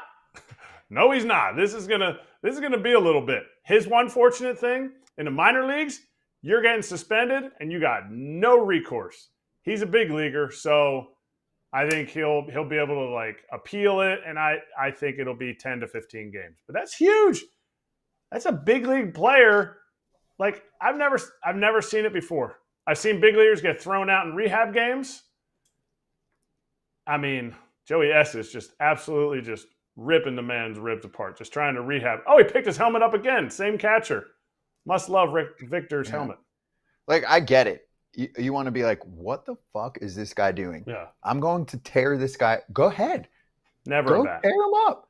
You Never. can't throw your bat. I get it. You got lost in the moment. So you think 10, 15 games is fine. You don't think it's going to be like 30, 40 games and the league's trying to send a message you can't throw. I mean, we don't see this often anymore. What? You should never see this. We don't see it often anymore? Like, when have you ever seen this? You've seen guys throw their – this is great, though. He chucks the seeds out on the field. So now some poor bat boy's got to go pick them up. All of that's fine. Chuck the seeds, throw the punches. The bat? The bat is the problem. You can't do But that. how mad do you have to get to throw your bat? Trust me, I've wanted to throw my bat at a lot of people. How about spike the bat I down, broke my bat plenty of times. then charge the guy and Yeah, slug charge him him until out. someone takes you off of him? That's allowed-ish. I've never wanted to throw my bat at somebody. Not once. Punches. I wanted to do a lot of things to people that we can't do. I mean, Get thrown out enough, you get tired of it. But I always said, if they're throwing at me, fine. You hit me, fine. But go get them. If you feel that strongly, go get them. yeah. And it should have been a swing. Yeah, he swung. He took a full hack, Ganks. That reminds me of when Miguel Olivo, got hit by a pitch, the bases loaded, and charged the mound against us. After he had swung at one that was going to hit him, and he swung at it, and then he got mad at the next one was there, and he just took it, and then he charged the mound with the bases loaded. And I'm like, and I had to grab him, obviously. No. All hell broke loose. Were you like, are you mad at us or yourself? Yeah. So he was crazy. He was kind of crazy, anyways. Like he could, you don't mess with him, but I never. He charged him out. The bases loaded. He got hit. You're a strong guy, right? Oh yeah. Oh. Yeah. Yeah. Oh. I never forget. I grabbed him, so he went like this, and I grabbed him, and I had him like this because when he went like this, I grabbed him, so I had him like locked up. And our pitcher DJ Carrasco, he didn't hit him. I'm like, hit him, and he took his glove and he patted him on the head. He's like, I don't know if he said I'm sorry, but he's like, and then of course all humanity came in, and then me and Jose Guillen were locked up on the mound like this. I'm like, dude, it's okay. Like I was just trying to protect my pitcher. He's like, I know. And then you see Miguel Olivo sneaking around. He's trying to hit me, and I duck, and he freaking smashes Jose Guillen in the face. Oh, he hit friendly fire? Because he tried to hit me, and I could see him, so I ducked, and he hit Jose Guillen across. Oh, jeez. Oh my gosh, it was awesome. Like, so dude, those things are scary, by the way. Miguel Olivo's a big dude. For you to get Miguel Olivo and hold him, people need to look up Justin Morneau trying to run Miguel Olivo over. Justin Morneau was running, and he got the worst of it. Miguel Olivo is a big dude. They used to call him the Manimal in the White Sox. They were like, that dude was so strong. Yeah. Backup catcher hit tanks. I mean, he probably started a little bit. For a little while. Yeah. I just remember, all right, here comes Olivo. He was actually really nice, which was funny. He was really nice, except for when he snapped. And when he snapped, he snapped. And that's fine. You can't throw a bat. Nobody does that. You just can't do it. We'll see what happens. I don't know. We'll see how the message gets sent. Dodgers territory, Alana Clint and manager Dave Roberts. Good timing. I mean, you get Doc coming off the sweep of the Padres. We'll see what he has to say. We'll flip you right over there or click over to Dodgers territory. Throw them a subscribe. They work their asses off. We'll see you tomorrow.